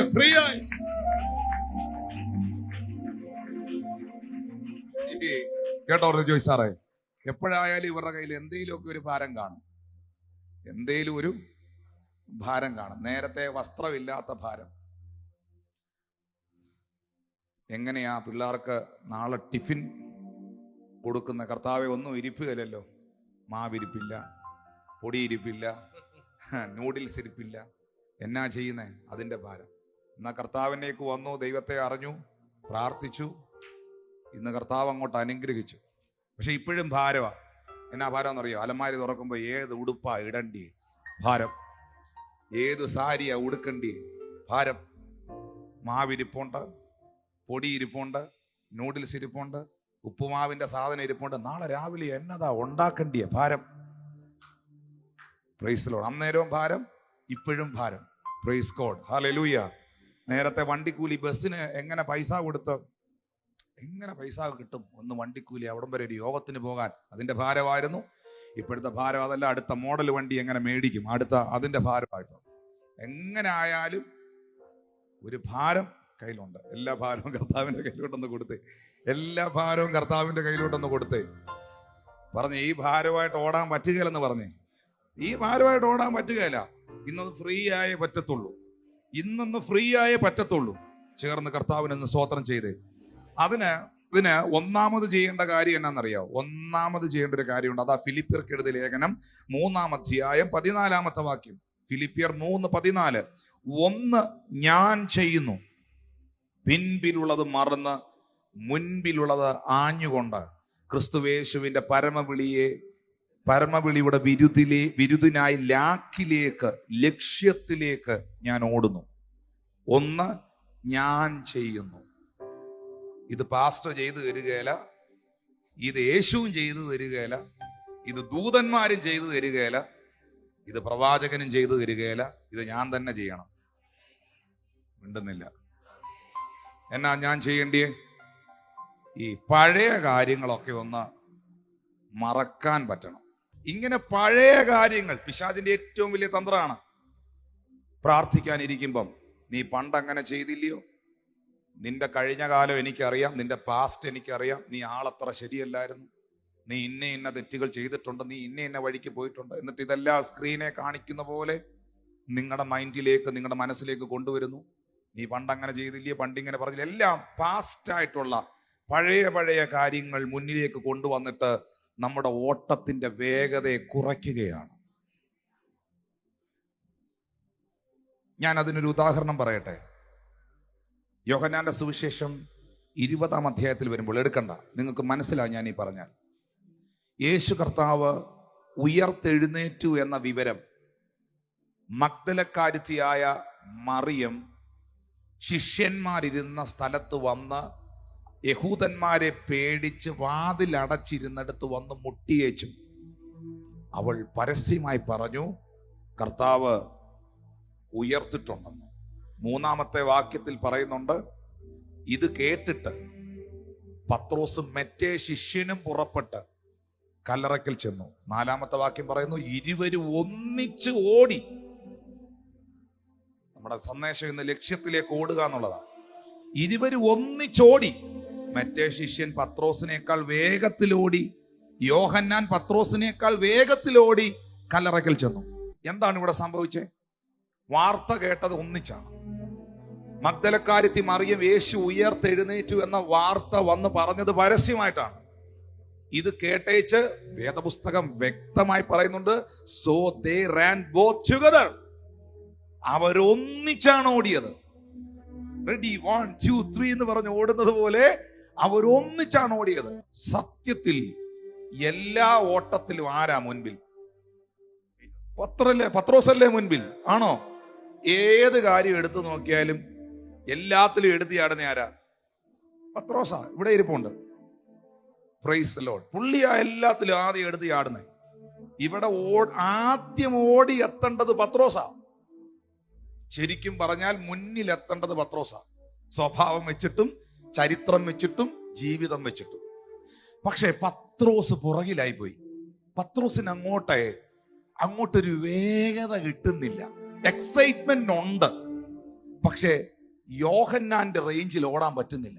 ഒന്നിച്ചാ ഓടിയത്. എന്നാ കാര്യം എന്ന് പറയട്ടെ, ഇങ്ങനെ ഓടിക്കൊണ്ടിരിക്കുമ്പോഴേ യേശു ഉയർത്തു എന്ന വാർത്ത അറിഞ്ഞ ഇരുവരും ഒന്നിച്ചോടുന്നേ. പത്രോസിന്റെ മനസാക്ഷി ചിന്ത അല്ലെങ്കിൽ പിശാച് അവന്റെ ചിന്തകളോട് പറഞ്ഞു, നിനക്കറിയോ പത്രോസേ, 3 ദിവസം മുമ്പ് 3 പ്രാവശ്യം നീ അവനെ തള്ളിപ്പറഞ്ഞതാ, ആണയിട്ടതാ, പ്രാഗിയതാ. അവൻ നിന്നെ തിരിഞ്ഞു നോക്കിയത് നീ കണ്ടായിരുന്നോ? നീ അവനെ കുറിച്ച് എന്തൊക്കെ കാര്യങ്ങളാ പറഞ്ഞു? നീ എങ്ങനെ അവനെ ഫേസ് ചെയ്യും? നീ എങ്ങനെ അവനെ കാണും? നീ എങ്ങനെ അവന്റെ മുഖത്ത് നോക്കും? കുറ്റബോധം. പത്രോസിന്റെ കുറ്റബോധം പത്രോസിന്റെ ഓട്ടത്തിന്റെ വേഗതയെ കുറയ്ക്കുകയാണ്. എന്നാൽ പിന്നത്തേതിൽ അവൻ ഓടി കല്ലറയ്ക്കലെത്തി. സത്യം, അത് ശരിയാണെങ്കിലും അവന്റെ ഹൃദയത്തിന്റെ മനസാക്ഷിയുടെ കുത്തൽ അവന്റെ ഓട്ടത്തിന്റെ വേഗതയെ കുറച്ചു കളഞ്ഞെങ്കിൽ ഇന്ന് ഈ ആരാധന മധ്യയിൽ, പ്രാർത്ഥന മധ്യയിൽ, കഴിഞ്ഞകാല ജീവിതങ്ങളിൽ സംഭവിച്ചതായ ഏതെങ്കിലും വിഷയത്തോടുള്ള ബന്ധത്തിൽ നിന്റെ ആരാധനയോ ഓട്ടമോ കുറഞ്ഞെങ്കിൽ, മനുഷ്യൻ നിന്നെ കുറ്റപ്പെടുത്തിയത് കൊണ്ട്, ലോകം നിന്നെ എതിർത്തത് കൊണ്ട്, പിശാച് നിന്റെ മനസാക്ഷിക്കകത്ത് എന്തെങ്കിലും കുത്തിവെച്ചത് കൊണ്ട്, നിന്റെ ചിന്തകൾ നിന്നെ വേട്ടയാടുന്നത് കൊണ്ട്, നിന്റെ പ്രാർത്ഥനയോ ആരാധനയോ ഓട്ടമോ കുറഞ്ഞു പോയെങ്കിൽ ഇന്ന് പകൽ നിന്നോട് പരിശുദ്ധാത്മ പറയുന്നു, കനലിൽ ചുട്ട അപ്പവും മീനുമായി നിന്നെ കാത്തിരിക്കുന്ന ഒരു കർത്താവ് നിനക്കുണ്ട്. നിന്നെ സ്നേഹിക്കുന്ന ഒരു അപ്പ നിനക്കുണ്ട്. നിന്റെ വേഗത കുറഞ്ഞു പോകരുത്. ഏറ്റെടുത്തേ, നിന്റെ വേഗത കൂടട്ടെ. എല്ലാ ഭാരങ്ങളും നിന്റെ ഉള്ളിൽ നിന്ന് മാറട്ടെ. എല്ലാ ആകുലതകളും നിന്റെ ഉള്ളിൽ നിന്ന് മാറട്ടെ. നിന്റെ ചിന്തകളിൽ നിന്നെ വേട്ടയാടുന്ന സകലതും യേശുവിന്റെ നാമത്തിൽ പരിശുദ്ധ ആത്മാവ് ഈ നിമിഷം തന്നെ എടുത്തു കളയട്ടെ.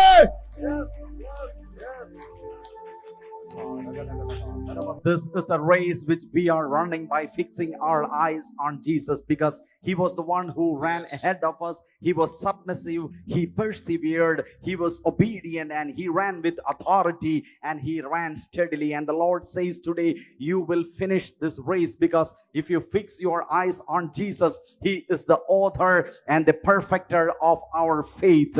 You cannot fix your eyes on anything. You cannot fix your eyes on religion or into any other personalities. And the Lord says, fix your eyes on me. Those who looked upon the Lord, they are never failure. They are always triumphant. And the pastor says, the Paul is trying to give us turn our attention, as it is said, attention travelers or attention runners. 2 important things we need to take here. First, the burden that entangles us, the burden that hinders our journey. Secondly, sin that entangles us. So if you look into any runner who is running, they will have minimal baggage. They won't have any backpack. Yes. Their dress, they are not wearing any coat and suit. They will be having the suit track, which is very lightweight. There is no burden. And today the Lord says to you, throw your burden unto Jesus. Jesus is saying with open hands, Jesus is telling to you, bring your burden to me, cast off your burden to me. As a person who enters into an aeroplane, there are specific places where he can lay his weight, he can lay his burden and luggage. And if a person is keeping it inside his hand, many things pass by, many good things will pass by, but he will not be able to enjoy it. And today the Lord says, in this race there are many good things in store for you, and if you are still keeping on, sticking on, holding fast to all the burden in your hand, you will not be able to enjoy. And today the Lord says, enjoy this journey, enjoy this valuable life, cast off all the burden. And what we can do for that, Philippians 3:14, but one thing I do, Yes. forgetting what is behind and pressing on to what is ahead of me. This no one can do for you. You have to do, I have to do. This cannot be done by any pastor or any religious leader. Personally, one has to decide that I will forget the past. And today the Lord says there are many memories Yes. inside of your heart, Yes. and you are thinking of those things that, Yes. that burdened your past, the things which hindered your growth and prosperity. And the Lord says, forget all the things which are hindering you. John 20 verse 1 following. A beautiful illustration of forgetting the past. Resurrection news of Jesus was reported to the disciples by Mary Magdalene, and John and Peter, they started sprinting to the sepulchre. And what happened was, as the pastor said, usually Peter is an extrovert. He is at any point of time will be at first, but as they ran together, they sprinted together. But as we read to the fourth words, we find that they started together, but we find Peter lagging behind. John reached first. And this is so unusual. Yes. And why is Peter lagging behind? Why is second to John? Why he is not able to reach first? The most probable answer would be, he was thinking as he was running toward the sepulchre, the resurrected Christ will be there, or he'll be seeing Jesus. And he was thinking within himself, 2-3 days before, I denied Jesus. I denied Jesus. And that was pricking the conscience of Yes. Peter. And today the Lord says, what is that? Minimizing your speed of the journey which you are moving forward. Today the Lord is giving you speed, and the Lord is telling you that cast off the burden, the pricking conscience, take it away. The Lord says, the Lord will give you speed. You will reach there first, and the Lord is giving power to a journey and speed to the journey. ജീവിതത്തിൽ ഓട്ടത്തിന്റെ വേഗതകൾ എവിടെങ്കിലും കുറഞ്ഞ് സ്റ്റക്കായി കിടക്കുന്നെങ്കിൽ, കുറ്റബോധങ്ങൾ കൊണ്ടോ വന്നുപോയ പ്രതിസന്ധികൾ കൊണ്ടോ വേദനകൾ കൊണ്ടോ ഒരു സമൂഹം നിനക്കെതിരെ നിന്നതുകൊണ്ടോ ഒക്കെ ഇങ്ങനെ വല്ലാതെ ഭാരപ്പെടുന്ന ആരെങ്കിലും ഇന്നെന്നെ കേൾക്കുന്നുണ്ടെങ്കിൽ ഒരു കാര്യം പറയാം. നിന്നെ ഈ ട്രാക്കിലേക്ക് വിളിച്ചു നിർത്തിയത്, ഈ ട്രാക്കിലേക്ക് നിന്നെ വിളിച്ചു നിർത്തിയത് മതമല്ല, മനുഷ്യനല്ല, സംഘടനയല്ല.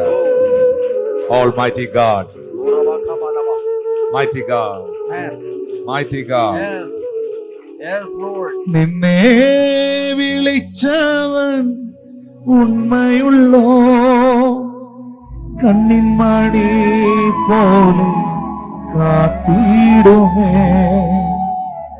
അന്ത്യം വരെ വഴുതാതയവൻ താങ്ങി നടത്തിടും പൊൻകരത്താൽ.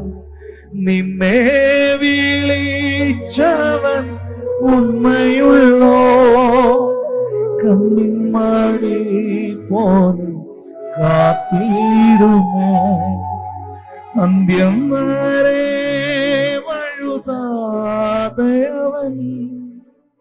താങ്ങി നടത്തിടും പൊൻകരത്താൽ. ആഴമേറും ജീവിത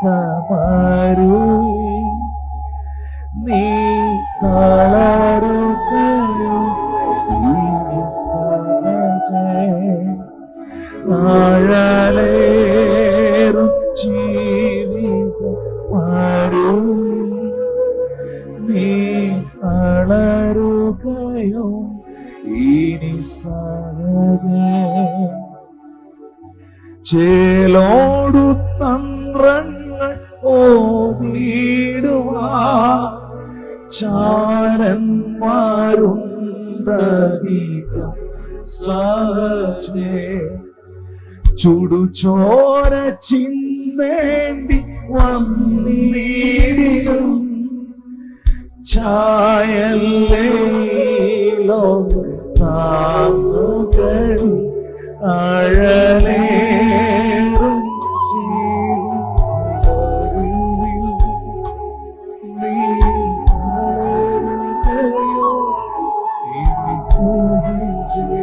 ഇന്ന് ആ കൈകളൊന്ന് ഒരു കൈ നെഞ്ചോട് ചേർത്ത് വെച്ച് ഒരു കൈ ഒന്ന് ഉയർത്തിപ്പിടിച്ച്, ഓൺലൈനിൽ കാണുന്നവർ ഒരു കൈ മാറോട് വെച്ച് ഒരു കൈ ഒന്ന് ഉയർത്തിപ്പിടിച്ച്,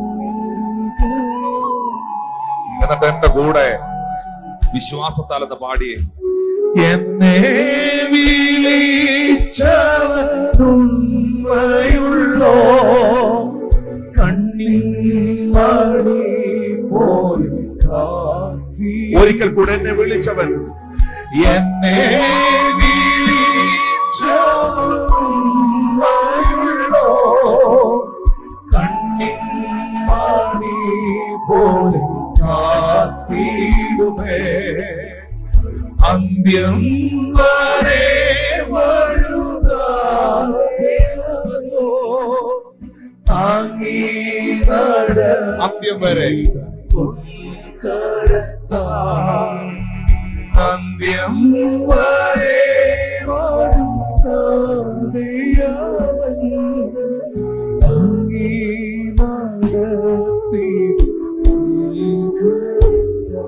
ഈ പാട്ട് എഴുതിയത് മുട്ടം ഗീവർഗീസ് അപ്പച്ചനാണ്. ഈ മുട്ടം ഗീവർഗീസ് അപ്പച്ചനാണ് എൻ്റെ വിവാഹം, എൻ്റെ മാരേജ് ബ്ലസ് ചെയ്യാൻ വന്നത്. വർഷങ്ങളായിട്ട് ഒത്തിരി തവണ കൊട്ടാരക്കര ചർച്ചിലൊക്കെ ഈ പാട്ട് എഴുതിയ അപ്പച്ചൻ ഇപ്പോഴും ജീവിച്ചിരിപ്പുണ്ട്. 98 വയസ്സെങ്ങാണ്ടുണ്ട്, എൻ്റെ ചിന്ത ശരിയാണെങ്കിൽ, കറക്റ്റ് എനിക്കറിയില്ല. മുട്ടം ഗീവർഗീസ് അപ്പച്ചൻ ഈ പാട്ട് കൊട്ടാരക്കര വന്ന് പാടിയപ്പോൾ അദ്ദേഹം അന്ന് പറഞ്ഞ ഒരു ടെസ്റ്റ് മണി ഞാൻ ഓർക്കുന്നു. ഒത്തിരി വർഷങ്ങൾക്ക് മുമ്പ് അദ്ദേഹം കായംകുളത്ത് മാവേലിക്കര ഭാഗത്ത് ശുശ്രൂഷയ്ക്കായി കടന്നു വന്ന സമയത്ത് ഭയങ്കര പ്രശ്നം, ഭയങ്കര ഒരു വീട്ടിലെ മനുഷ്യനാണ്, വിശ്വാസത്തിന് വേണ്ടി ഇറങ്ങിയ അന്നത്തെ കാലമാണ്, ഒത്തിരി പ്രതിസന്ധി അനുഭവിക്കുകയാണ്. അപ്പോൾ തൻ്റെ ഭാര്യ, അദ്ദേഹം ശുശ്രൂഷയ്ക്കായിട്ട് പലയിടത്ത് കടന്നു പോകുന്നു, ഒത്തിരി ആത്മാക്കളെ നേടുന്നു.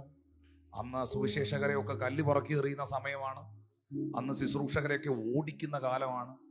അദ്ദേഹം എങ്കിലും പലയിടത്തും പോയി ശുശ്രൂഷ കഴിഞ്ഞ് മടങ്ങി വീട്ടിൽ വരുമ്പോൾ തൻ്റെ ഭാര്യ, ഞാൻ ഓർക്കുന്നത് ശരിയാണെങ്കിൽ തൻ്റെ ഭാര്യ ഗർഭവതിയായിരുന്നു, കുഞ്ഞിനെ ക്യാരി ചെയ്യുമായിരുന്നു. തൻ്റെ ഭാര്യ മയങ്ങി തറയിൽ കിടക്കുന്ന കാഴ്ചയാണ് കാണുന്നത്. അദ്ദേഹം വെള്ളമൊക്കെ എടുത്ത് മുഖത്ത് തളിച്ച് ഭാര്യ എഴുന്നേപ്പിച്ചു. എന്നിട്ട് ഭാര്യയോട് ചോദിച്ചു, ആ സഹജേ എന്ന് വിളിച്ചത് ഭാര്യയാണ്, സഹജേ എന്ന് വിളിച്ചത് ഭാര്യയാണ്. എന്നിട്ട് ഭാര്യയോട് ചോദിച്ചു, എന്നാ പറ്റി? പുള്ളിക്കാരി പറഞ്ഞു, ഭക്ഷണം ഇല്ല, ഭക്ഷണം കഴിക്കാനില്ല, ഫുഡില്ല. ഇങ്ങനെയാണ് ആ കുഞ്ഞിനെ ഫീഡ് ചെയ്യുന്ന സമയമാണ്, ബ്രസ്റ്റ് ഫീഡ് ചെയ്യുന്ന സമയമാണ്. ഒരു കുഞ്ഞ് ജനിച്ച കുഞ്ഞിനെ ഫീഡ് ചെയ്യുന്ന സമയമാണ്, ഭക്ഷണമില്ല. ഉടനെ ഈ മനുഷ്യൻ ഓടി അടുക്കളയിൽ കയറി അരിപ്പാത്രമൊക്കെ തുറന്നു നോക്കിയപ്പോൾ ഒരു നണി അരിയില്ല. തേയിലപ്പാത്രം എടുത്ത് നോക്കിയപ്പോൾ ആ പാത്രത്തിനകത്ത് ഒരു സ്പൂൺ തേയില കിടപ്പുണ്ട്. തളർന്നു കിടക്കുന്ന ഭാര്യ ആ പായിലേക്ക് വീണ്ടും കിടത്തിയിട്ട കുഞ്ഞിനെ കിടത്തിയിട്ട് വെള്ളം തിളപ്പിച്ച് ഈ തേയില അതിനകത്തിട്ട്, പഞ്ചസാര ഇടാനില്ല, അതൊന്ന് ആറ്റിയെടുത്ത് അതിനെ ഒന്ന് ചൂട് മാറ്റി തൻ്റെ ഭാര്യയുടെ അരികിൽ കൊണ്ടുവന്ന് ഒരു സ്പൂണിനകത്ത് ഇത് വായിലേക്ക് ഇങ്ങനെ വെച്ച് ഒഴിച്ചു കൊടുക്കുമ്പോൾ ആദ്യം അദ്ദേഹം എഴുതിയത് ഈ വരിയാണ്: കൈപ്പുള്ള വെള്ളം കുടിച്ചിടിലും കൽപ്പന പോലെ നടന്നിടണം. കൈപ്പുള്ള വെള്ളം കുടിച്ചിടിലും കൽപ്പന പോലെ നടന്നിടണം. ഏൽപ്പിക്കയില്ലവൻ ശത്രു കയ്യിൽ, സ്വർപ്പൂരം നീ, ഭാര്യയോടെ പറഞ്ഞേ, സ്വർപ്പൂരം നീ അണയും വരയും അഴലേറും ജീവിതമരുവിൽ ഭാര്യയോട് പറയുന്നു, നീ തളരുകയോ ഇനി സഹജേ. അഴലേറും ജീവിതമരുവിൽ നീ തളരുകയോ ഇനി സഹജേ. ഈ തൈലവെള്ളം ഭാര്യയ്ക്ക് കൊടുത്ത് ഒന്ന് എഴുന്നേപ്പിച്ച് തന്റെ വേദപുസ്തകം എടുത്ത് താൻ പ്രാർത്ഥനാ മുറിയിലേക്ക് ഓടിപ്പോയി. മുട്ടം ഗീവർഗീസ് അപ്പച്ചൻ പറഞ്ഞത് 2 ദിവസത്തിനകത്ത് 2 പാട്ടുകളാണ് ദൈവം അദ്ദേഹത്തിന് കൊടുത്തത്. ഈ പാട്ട് ആ ഭാര്യ തളർന്നു കിടക്കുന്ന കാഴ്ചയുടെ മുൻപിൽ താൻ എഴുതിയ വരികളാണ്. വിശ്വാസത്തിന് വേണ്ടി താൻ ഉറച്ചു നിൽക്കും എന്ന് താൻ വീണ്ടും പ്രഖ്യാപിക്കുകയാണ്. ട്രാക്ക് വിട്ട് ഞാൻ പോകില്ല, ട്രാക്ക് വിട്ട് ഞാൻ പോകില്ല, ട്രാക്ക് വിട്ട് ഞാൻ പോകില്ല. കാർമുകിലേറെ കരേറിടിലും കാണുന്നുണ്ടേ മഴവില്ലതിന്മേൽ. മഴവില്ലെന്ന് പറയുന്നത് വാഗ്ദത്തമാണ്. ഇന്നത്തെ കാർമുകിലുകൾ എന്റെ മുമ്പിൽ ഇരച്ചു കയറി നിൽക്കുമ്പോഴും ഈ കാർമുകിലിനപ്പുറത്തൊരു മഴവില്ല് പറയുന്നു, ഇല്ല, മഴ പെയ്യില്ല.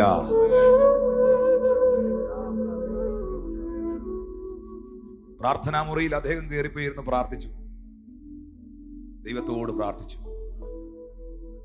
പ്രാർത്ഥിച്ചു കൊണ്ടിരിക്കുന്ന സമയത്ത് തന്റെ വാതെല്ലാവരും മുട്ടുന്നതായിട്ട് കേട്ടു.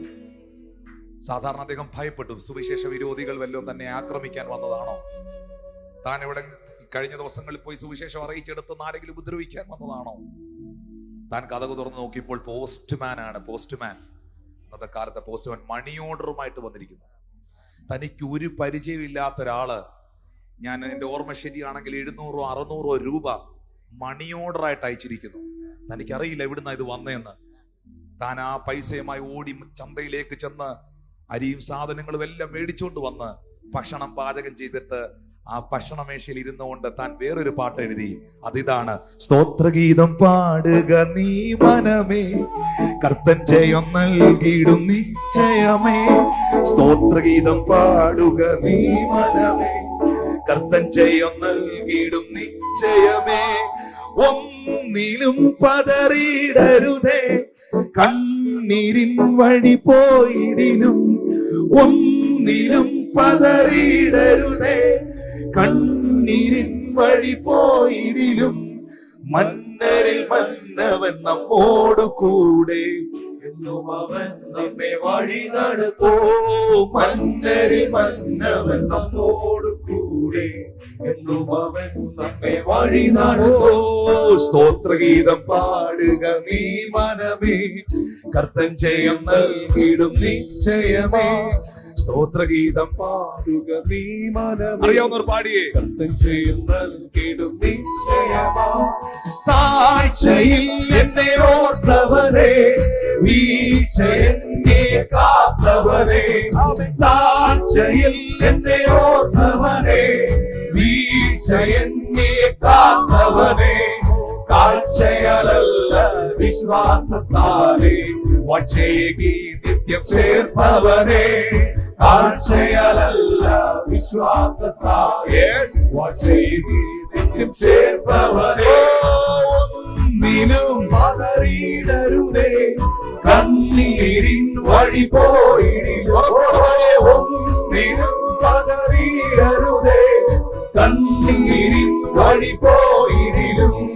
മന്നരിൽ വന്നവൻ നമ്മോടു കൂടെ, എന്നും അവൻ നമ്മെ വഴി നടത്തും. മന്നരിൽ വന്നവൻ നമ്മോടു കൂടെ, എന്നും അവൻ നമ്മെ വഴി നടത്തും. ശത്രുവിൻ തല തകർത്തവരെ, മാത്രയിൽ ജയം തന്നവരെ. ശത്രുവിൻ തല തകർത്തവരെ, മാത്രയിൽ ജയം തന്നവരെ. ശത്രു മുൻപാകെ മേശയൊരുക്കും, മിത്രനമേശുവേ സ്തുതി മനമേ. ശത്രു മുൻപാകെ മേശയൊരുക്കും, മിത്രനമേശുവേ സ്തുതി മനമേ. സ്തോത്രഗീതം പാടുക നീ മനമേ, ജയം നൽകി. മണിക്കൂറുകൾക്കകത്ത് മണിക്കൂറുകൾ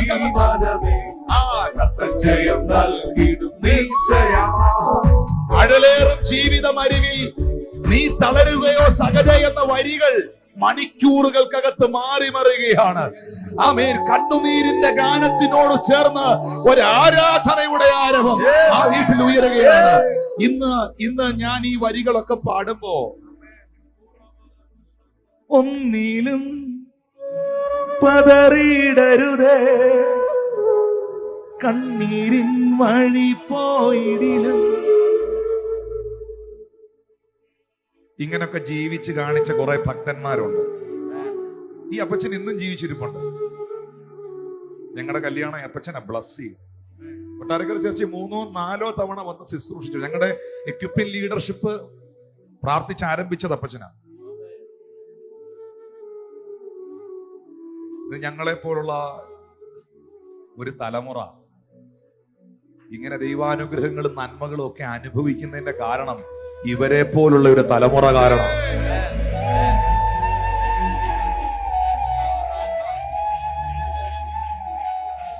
നമുക്ക് മുമ്പേ ഓടിയവർക്കായിട്ടൊന്ന് സ്തോത്രം ചെയ്യാം. നമുക്ക് മുമ്പേ ഓടിയവർക്കായിട്ടൊന്ന് സ്തോത്രം ചെയ്യാം. നമുക്ക് മാതൃക വെച്ച് ഓടിയവർക്കായി കർത്താവിനോടൊന്ന് നന്ദി പറയാം. ഒന്നിലും പതറിയിടരുതേ. ചെറിയ കാര്യത്തിൽ പിണങ്ങുന്ന, കൊച്ചു കാര്യത്തിൽ ഇന്ന് പകൽ മുഖം വീർപ്പിച്ചിരിക്കുന്ന നിന്നോട് തന്നെയാ കർത്താവ് പറയുന്നത്. ഒന്നിലും പതറിയിടരുതേ, കണ്ണീരിൻ വഴി പോയിടിലും. കാരണം എന്നാ? മന്നരിൽ മന്നവൻ നിന്നോട് കൂടെ, എന്നും അവൻ നമ്മെ വഴി നടത്തും. ഉറപ്പുണ്ടോ? ഞാൻ വീണ്ടും ഈ പദം ആവർത്തിക്കുക. വിശ്വാസത്തിന്റെ നായകനും പൂർത്തീകരിക്കുന്നവനുമാകുന്ന യേശുവിനെ നോക്കിയാണ് നിങ്ങളുടെ ഓട്ടമെങ്കിൽ ഒരിക്കലും ഒരു കാരണവശാലും നിങ്ങൾ ലക്ഷ്യത്തിൽ എത്താതിരിക്കില്ല, വാഗ്ദത്തത്തിൽ എത്താതിരിക്കില്ല, നിന്നെ നിന്റെ കുടുംബത്തെയും കർത്താവ് അനുഗ്രഹിക്കാതിരിക്കില്ല. ഇനി അന്ന് ഈ അഴലേറും ജീവിതമരുവിൽ നീ തളരുകയോ സഹജയെന്ന് അദ്ദേഹം ആ പാട്ടെഴുതുന്ന സമയത്ത് അമ്മയുടെ മുലപ്പാൽ കുടിച്ചുകൊണ്ടിരുന്ന ഒരു കുഞ്ഞുണ്ട്, ഒരു മകൻ. ആ മകനെ ഞാൻ കണ്ടിട്ടുണ്ട് ബഹ്റിനിൽ വെച്ച്. ബഹ്റിൻ IPC ചർച്ചിന്റെ സെക്രട്ടറിയോ ഒരു പ്രധാന ചുമതലയില്ല ആ സഹോദരൻ. ബോസ് എന്നങ്ങാണ്ട് അദ്ദേഹത്തിന്റെ പേര്, എന്റെ ഓർമ്മ ശരിയാണെങ്കിൽ. ആ ബഹ്റിനിൽ മലയാളികളുടെ ഇടയിൽ ഏറ്റവും ഉയർന്ന ശമ്പളം വാങ്ങി ഏറ്റവും അനുഗ്രഹിക്കപ്പെട്ട നിലയിൽ ആ അപ്പച്ചന്റെ തലമുറകളെ ദൈവം മാനിച്ചു എന്നുള്ളതാണ്.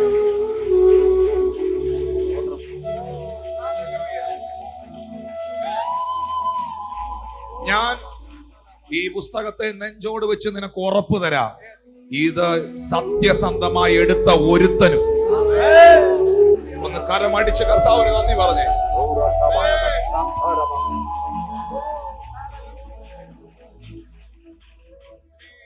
വിശ്വാസത്തിന്റെ നായകനും പൂർത്തീകരിക്കുന്നവനുമാകുന്ന യേശുവിനെ നോക്കി ഓട്ടസ്ഥിരതയോടെ ഓടണം.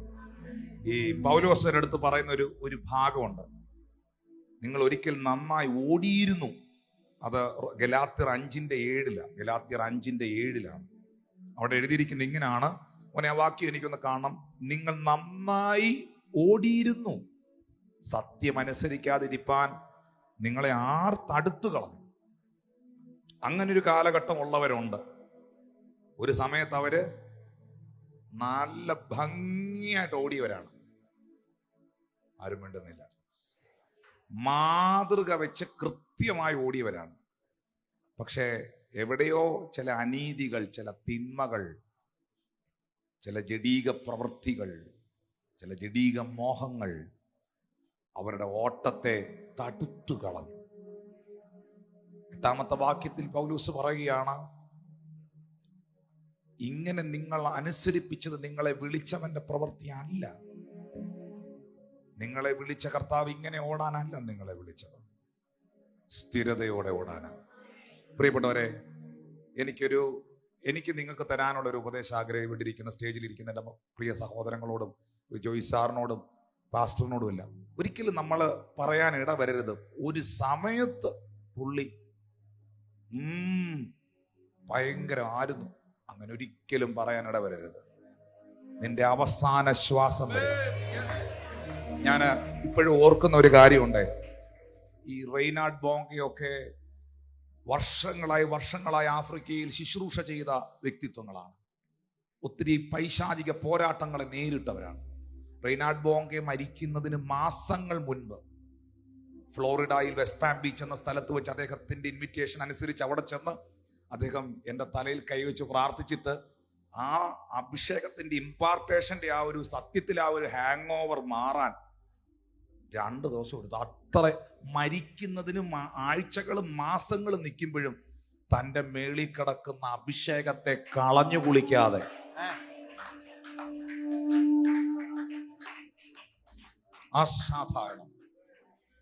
അസാധാരണം.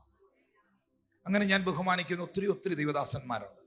കർത്താവിന്റെ അഭിഷിക്തൻ പാസ്റ്റർ എം എ വർഗീസ്, അദ്ദേഹത്തിന്റെ 2 തലമുറകളും കർത്താവിന്റെ ശുശ്രൂഷയിൽ നിൽക്കുന്നു. അദ്ദേഹം ഈ പ്രായത്തിലും പ്രാർത്ഥിക്കുമ്പോൾ രോഗികൾ സൗഖ്യമാകും. ഈ പ്രായത്തിലും പ്രാർത്ഥിക്കുമ്പോൾ അത്ഭുതങ്ങൾ നടക്കും. അദ്ദേഹത്തിന്റെ സഭയെ ദൈവം വളർത്തുന്നു. അവർ ഈ നിമിഷം വരെയും അവരുടെ ഓട്ടം ഒരു കൃത്യമായിട്ട് ഓടി.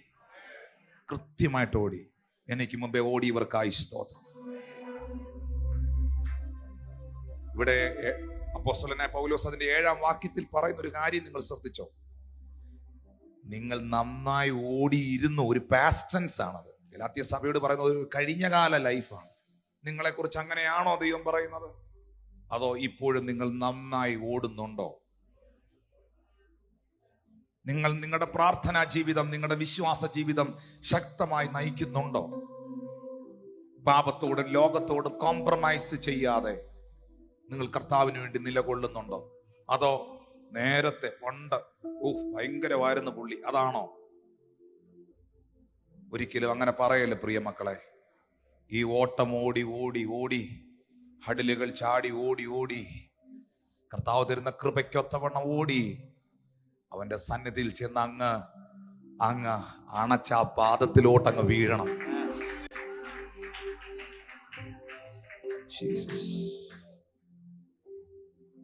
പറയാൻ കഴിയണം, ഞാൻ നല്ല പോർ പൊരുതി, ഞാൻ എൻ്റെ ഓട്ടം തികച്ചു. ഞാൻ എന്ത് വിശ്വസിച്ചോ ആ വിശ്വാസം ഞാൻ കാത്തു. എനിക്ക് ന്യായവിധിയല്ല, നീതിയുടെ കിരീടം എൻ്റെ കർത്താവ് എനിക്ക് വേണ്ടി വെച്ചിരിക്കുക.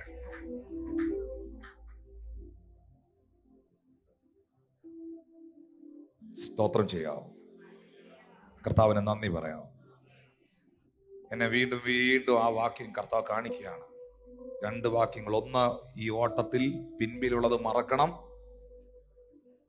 നമ്മുടെയൊക്കെ ഏറ്റവും വലിയ പ്രശ്നം ഓർക്കേണ്ടത് ഓർക്കുകയില്ല, മറക്കേണ്ടത് മറക്കുകയില്ല. സ്തോത്രം. പിൻപിലുള്ളത് മറക്കണം, ശക്തമായി ഓടണം. പ്രാർത്ഥനാ ജീവിതമൊക്കെ ഇച്ചിരി വീക്കായിട്ടിരിക്കുക എന്നറിയാം. പഴയതുപോലൊന്നും അങ്ങോട്ട് ആരാധിക്കുന്നില്ല. അങ്ങനെ ആകരുത്. ദൈവം അയച്ചിരിക്കുന്ന ഒരു ഉണർവിന്റെ ഒരു പാറ്റേൺ ഉണ്ട്. ആ തീ കർത്താവിന്റെ വരവ് വരെ കത്തണം. അത് അടുത്ത തലമുറകളിലേക്ക് കത്തിക്കണം. നമ്മുടെയൊക്കെ ജീവിതത്തിന്റെ അവസാനം വരെയും ഒരു തീ കഷ്ണമായി കർത്താവിന് വേണ്ടി നിൽക്കണം. മുമ്പ് പുള്ളി ഭയങ്കരമായിരുന്നെന്നല്ല. മുമ്പ് പുള്ളി നിങ്ങൾ നന്നായി ഓടിയിരുന്നു. കണ്ടോ? നിങ്ങൾ നന്നായി ഓടിയിരുന്നു. അതൊരു പാസ്റ്റ് ടെൻസ് ആണ്. നിങ്ങൾ നേരത്തെ സഭയോട് ഭയങ്കര കൂറുള്ളവരായിരുന്നു. നിങ്ങൾ നേരത്തെ കർത്താവിന് വേണ്ടി നിന്നവരായിരുന്നു. ഒരിക്കലും കർത്താവ് പറയാനിട വരുന്നത് നിങ്ങളെ ആർ തടുത്തു കളഞ്ഞു? നിങ്ങളുടെ ഉത്സാഹത്തെ ആരെടുത്തു കളഞ്ഞു? നിങ്ങളുടെ ആ ഓട്ടത്തിന്റെ വേഗത ആര് കുറച്ചു? അതേത് ശക്തിയാണെങ്കിലും കുടഞ്ഞെറിഞ്ഞ് അതിന്റെ മേൽ ഒരു ജയമെടുക്കണം. ഓന്ന് കൈകൾ അടിച്ച് കർത്താവിന് നന്ദി പറഞ്ഞു. അത് കുടഞ്ഞെറിയണം. അതുകൊണ്ടാണ് ഇവിടെ എഴുതിയിരിക്കുന്നത്, സകല ഭാരവും മുറുകെ പറ്റുന്ന പാപവും വിട്ട്, സകല ഭാരവും മുറുകെ പറ്റുന്ന പാപവും വിട്ട് ലേസായി എന്ന് വെച്ചാൽ അതിനെ സൈഡിലേക്ക് വലിച്ചെറിഞ്ഞ്, എറിഞ്ഞതിലേക്ക് തിരിഞ്ഞു നോക്കാതെ, വിട്ടിറങ്ങിയതിലേക്ക് തിരിഞ്ഞു നോക്കി ഉപ്പുതൂണായി പോയ ലോത്തിന്റെ ഭാര്യയെ പോലാകാതെ ലേസായി എന്റെ ഓട്ടത്തെ തടയുന്ന, എന്റെ ഓട്ടത്തെ വേഗതയെ കുറയ്ക്കുന്നത് എന്നാ സാധനമാണെങ്കിലും, അതിന് സ്വർണ്ണക്കട്ടിയാണെങ്കിലും ലേസായി ഞാനതിനെ വലിച്ചെറിയാൻ തയ്യാറാകണം. സകല ഭാരം കർത്താവിന്റെ കൊടുക്കണേ കേട്ടോ.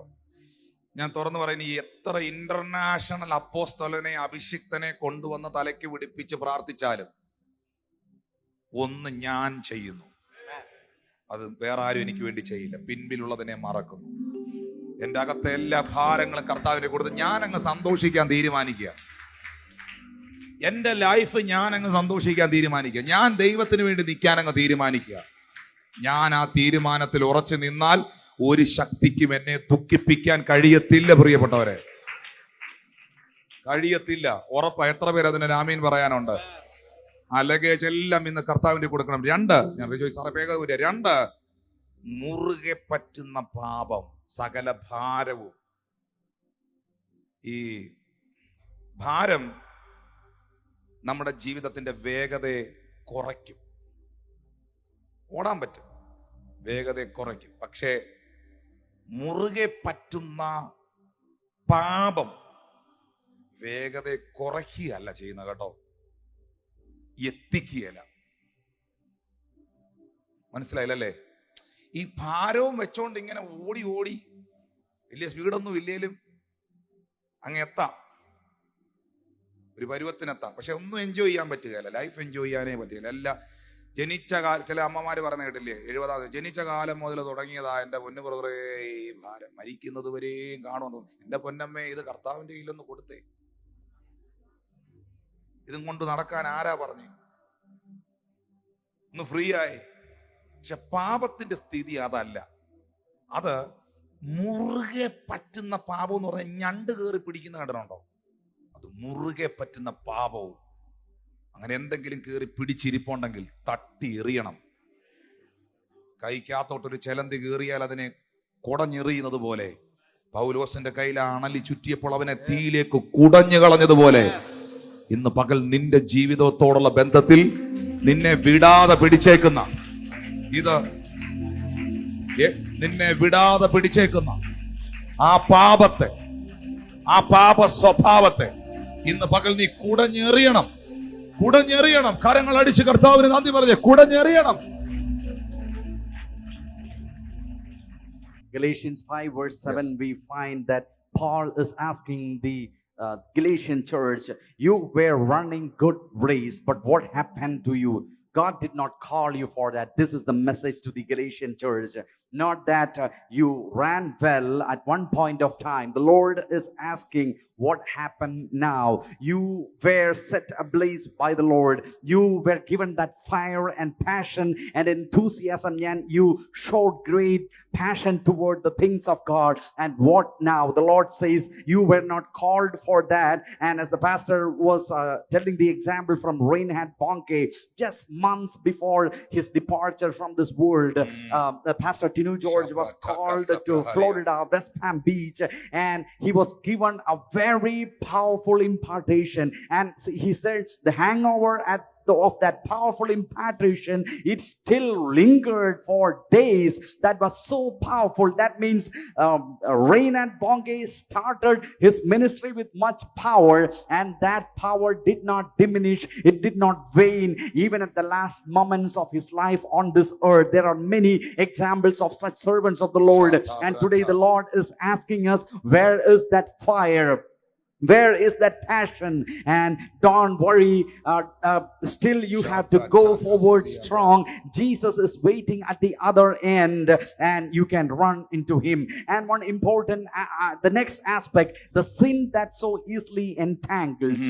Burden, what burden does is it will minimize your speed of your journey. But sin is not just minimizing the speed. Sin will cut off. It will stop you from reaching the destination. And the Lord says that throw off, shake off all the sinful things which are trying to block your journey. And today the Lord says, the Lord is releasing some persons from the sin that is entangling them. Throw it off and make your journey successful. ഈ മുറുകെ പറ്റുന്ന പാപം എന്നാന്നൊന്ന് പറഞ്ഞയച്ചു പോകാം. ഭാരമുള്ളവരൊക്കെ ഒന്ന് കൈ ഉയർത്തി. ധൈര്യമായിട്ട് ഉയർത്തിക്കുക. എന്തെങ്കിലുമൊക്കെ ഭാരവുമായിട്ട് വന്നേക്കുന്നവർ. ഈ ഭാരം നമുക്ക് കർത്താവിൻ്റെ കൊടുക്കാം. പറഞ്ഞു, ഭാരം കർത്താവിൻ്റെ കൊടുക്കാം. മനസ്സിലായോ? നമുക്ക് പ്രാർത്ഥനയിൽ ഇത് ദൈവത്തിന് കൈമാറാം. ഉറപ്പായിട്ടും നമ്മൾ കുറെ സമയം നമ്മുടെ വിഷമങ്ങൾ കർത്താവിന്റെ സന്നിധി പറയുമ്പോൾ നമ്മൾ ഫ്രീ ആവും. ഫ്രീ ആയിട്ടുള്ളവരൊരു ആമേൻ പറഞ്ഞേ. കർത്താവിന്റെ കയ്യിൽ മാത്രമല്ല നമ്മൾക്ക് ഭാരം കൊടുക്കാൻ പറ്റുന്നേ. വേദപുസ്തകത്തിനകത്ത് ഗലാത്യർക്ക് എഴുതിയ ലേഖനം 6-ാം അധ്യായത്തിന്റെ 2-ാമത്തെ വാക്യത്തിൽ, ഗലാത്യർ 6:2 പൗലോസ് പറയുന്നുണ്ട്, തമ്മിൽ തമ്മിൽ ഭാരങ്ങളെ ചുമക്കുവീൻ, ഇങ്ങനെ ക്രിസ്തുവിന്റെ ന്യായപ്രമാണം നിവർത്തിക്കുവീൻ. നിങ്ങൾക്ക് എന്തെങ്കിലും മനസ്സിന് പ്രയാസമോ വിഷമോ ഒക്കെ ഉണ്ടെങ്കിൽ ആ ഭാരം കർത്താവിന്റെ ദാസനോടൊന്ന് പറയാം. നിങ്ങൾക്ക് ട്രസ്റ്റ് ചെയ്യാൻ പറ്റുന്ന ഒരാളിനോട്, നിങ്ങളെ ചതിക്കാത്ത ഒരാളിനോട് നിങ്ങളുടെ ഭാരത്തെ, നിങ്ങളുടെ വിഷമത്തെ, അങ്ങനെ തമ്മിൽ തമ്മിൽ നമുക്ക് ഭാരങ്ങളെ ചുമക്കാൻ പറ്റണം. ആരും മിണ്ടുന്നില്ല. ഹല്ലേലൂയ. അപ്പൊ അതിന്റെ വെയിറ്റ് അങ്ങ് കുറയും. കുറച്ചൊരു പുള്ളിയും കൂടെ അങ്ങോട്ട് എടുത്തു കഴിയുമ്പോഴത്തേന് അതിന്റെ വെയിറ്റ് കുറയും. അപ്പൊ നിങ്ങളുടെ നെഞ്ചത്തിരിക്കുന്ന ഒരു കത്തിയുമായിട്ടായിരിക്കും കർത്താവിന്റെ ദാസന്റെ അരികിൽ വരുന്നത്. കണ്ട പാസ്റ്ററെ, എൻ്റെ നെഞ്ചിലൊരു കത്തിയിരിക്കുന്ന കണ്ടോ എന്നും പറഞ്ഞൊരു സംഭവമായിട്ടായിരിക്കും പാസ്റ്ററൊക്കെ വരുന്നത്. നിങ്ങൾ ഒന്ന് കരയും പറയുകയും ചെയ്യുക, ഇതിനെക്കുറിച്ച് പറയുക. നിങ്ങൾ കാണുന്നില്ല, അദ്ദേഹത്തിന്റെ മുതുകത്ത് 5 കത്തി ഇരിപ്പുണ്ട്. Praise the Lord. അപ്പോൾ അങ്ങോട്ടും ഇങ്ങോട്ടും നമ്മൾ കരുതും അവർക്ക് ഭാരമില്ലെന്ന്. അവർക്കും ഭാരമുണ്ട്. ഇപ്പൊ ടിനു പാസ്റ്റർ അടുക്കൽ, റിജോയ് സാറിന്റെ അടുക്കൽ വന്ന് നിങ്ങളുടെ വിഷമം പറയുമ്പോൾ നിങ്ങൾ കരുതരുത് അവർക്ക് വിഷമമില്ലെന്ന്. അവരും പല കാര്യങ്ങളെയും ഫേസ് ചെയ്യുന്നുണ്ട്. അപ്പൊ അങ്ങോട്ടും ഇങ്ങോട്ടും നമ്മൾ പ്രാർത്ഥിക്കാനും അങ്ങോട്ടും ഇങ്ങോട്ടും ഭാരങ്ങൾ ചുമക്കാനും നമ്മൾ ബാധ്യസ്ഥരാണ്. ഹല്ലേലൂയ. കുറച്ച് വെയിറ്റ് നിങ്ങളോട് അങ്ങ് എടുത്തുകൊണ്ട് പോയാൽ, ഈ കർത്താവിന്റെ ദാസന്റെ കുറച്ച് ആവശ്യങ്ങൾ നിങ്ങളോട് എടുത്തുകൊണ്ട് പോയി അങ്ങ് പ്രാർത്ഥിച്ചാൽ, നിങ്ങളുടെ വിഷയം ഞങ്ങളോട് ഏറ്റെടുത്ത് പ്രാർത്ഥിച്ചാൽ, അങ്ങനെ പരസ്പരം പ്രാർത്ഥിക്കുകയും പരസ്പരം കരുതുകയും പരസ്പരം ഭാരങ്ങളെ ചുമക്കുകയും ചെയ്യാനാണ് കർത്താവ് സഭയെ, ഒന്ന് കൈയടിച്ച ദൈവത്തിന് നന്ദി പറഞ്ഞേ, വച്ചിരിക്കുന്നു. ചേർന്നൊരു ഹല്ലേലൂയ പറഞ്ഞേ. ഇവിടെ 1 കൊരിന്ത്യർ 6:11 വാക്യം, നിങ്ങൾ ചിലർ ഈ വകക്കാരായിരുന്നെങ്കിലും നിങ്ങൾ കർത്താവായ യേശു ക്രിസ്തുവിന്റെ നാമത്തിലും നമ്മുടെ ദൈവത്തിന്റെ ആത്മാവിനാലും നിങ്ങളെ തന്നെ കഴുകി ശുദ്ധീകരണവും നീതീകരണവും പ്രാപിച്ചു. നിങ്ങൾ നേരത്തെ ഇതുമായിട്ട് നടന്നവരാണ്, ഇതുമായിട്ട് സഞ്ചരിച്ചവരാണ്, പക്ഷെ ഇപ്പോൾ നിങ്ങൾ അതല്ല. ആ ഉറപ്പുള്ള ഒരു ആമേൻ പറയാവോ മോനെ? അതിന്റെ 6-ാം അധ്യായത്തിന്റെ 18-ാമത്തെ വാക്യം എന്നെ ഒന്ന് കാണിക്കൂ. 18-ാമത്തെ വാക്യം, ദുർനടപ്പ് വിട്ട് ഓടുവീൻ. എങ്ങനെയാ ഓടണ്ടിയേ? ദുർനടപ്പും കൊണ്ടല്ല ഓടണ്ടിയേ. ഓടുന്ന സ്തോത്രം, ഓടേണ്ടത് ദുർനടപ്പുമായിട്ടല്ല, ദുർനടപ്പ് വിട്ടേച്ച് ഓടണം.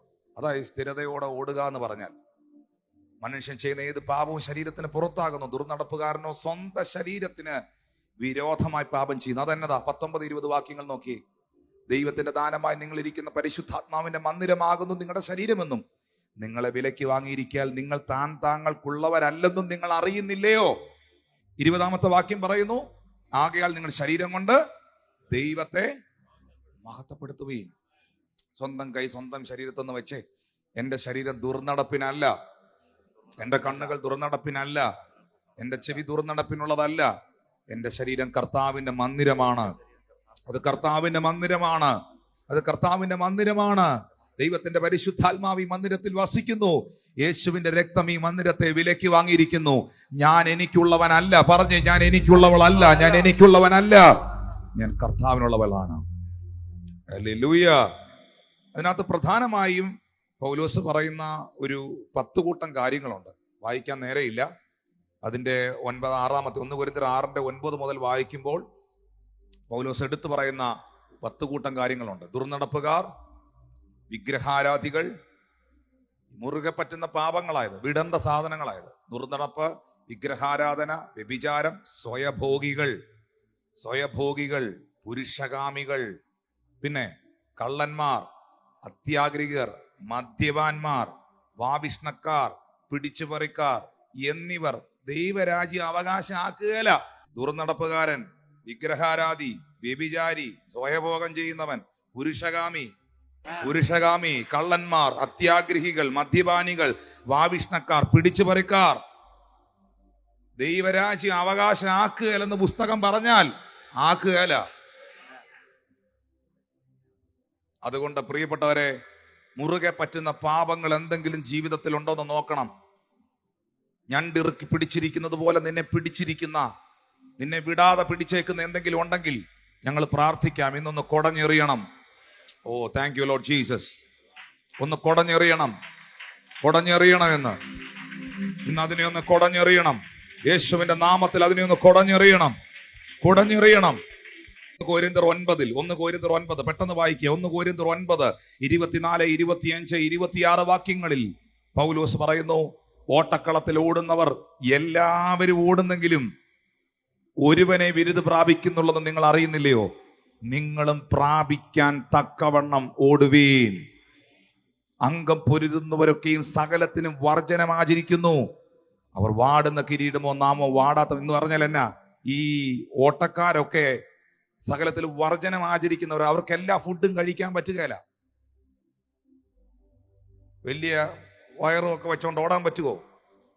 അവർക്ക് പലരും കഴിക്കുന്ന ആഹാരം കഴിക്കാൻ പറ്റുകയില്ല. ഓട്ടക്കാരുടെ അത്ലറ്റിന്റെയും കാര്യം പറയുന്നേ. എല്ലാവരുടെയും ഫുഡ് അവർക്ക് കഴിക്കാൻ പറ്റുകയില്ല. എല്ലാവരും പോലെ അവർക്ക് ചെയ്യാൻ പറ്റുകയില്ല. അവർക്ക് ഒത്തിരി കാര്യങ്ങൾ വർജിക്കേണ്ടി വരും. ഒത്തിരി കാര്യങ്ങൾ അവർക്ക് ഉപേക്ഷിക്കേണ്ടി വരും. ചേർന്ന് രാമീൻ പറഞ്ഞേ.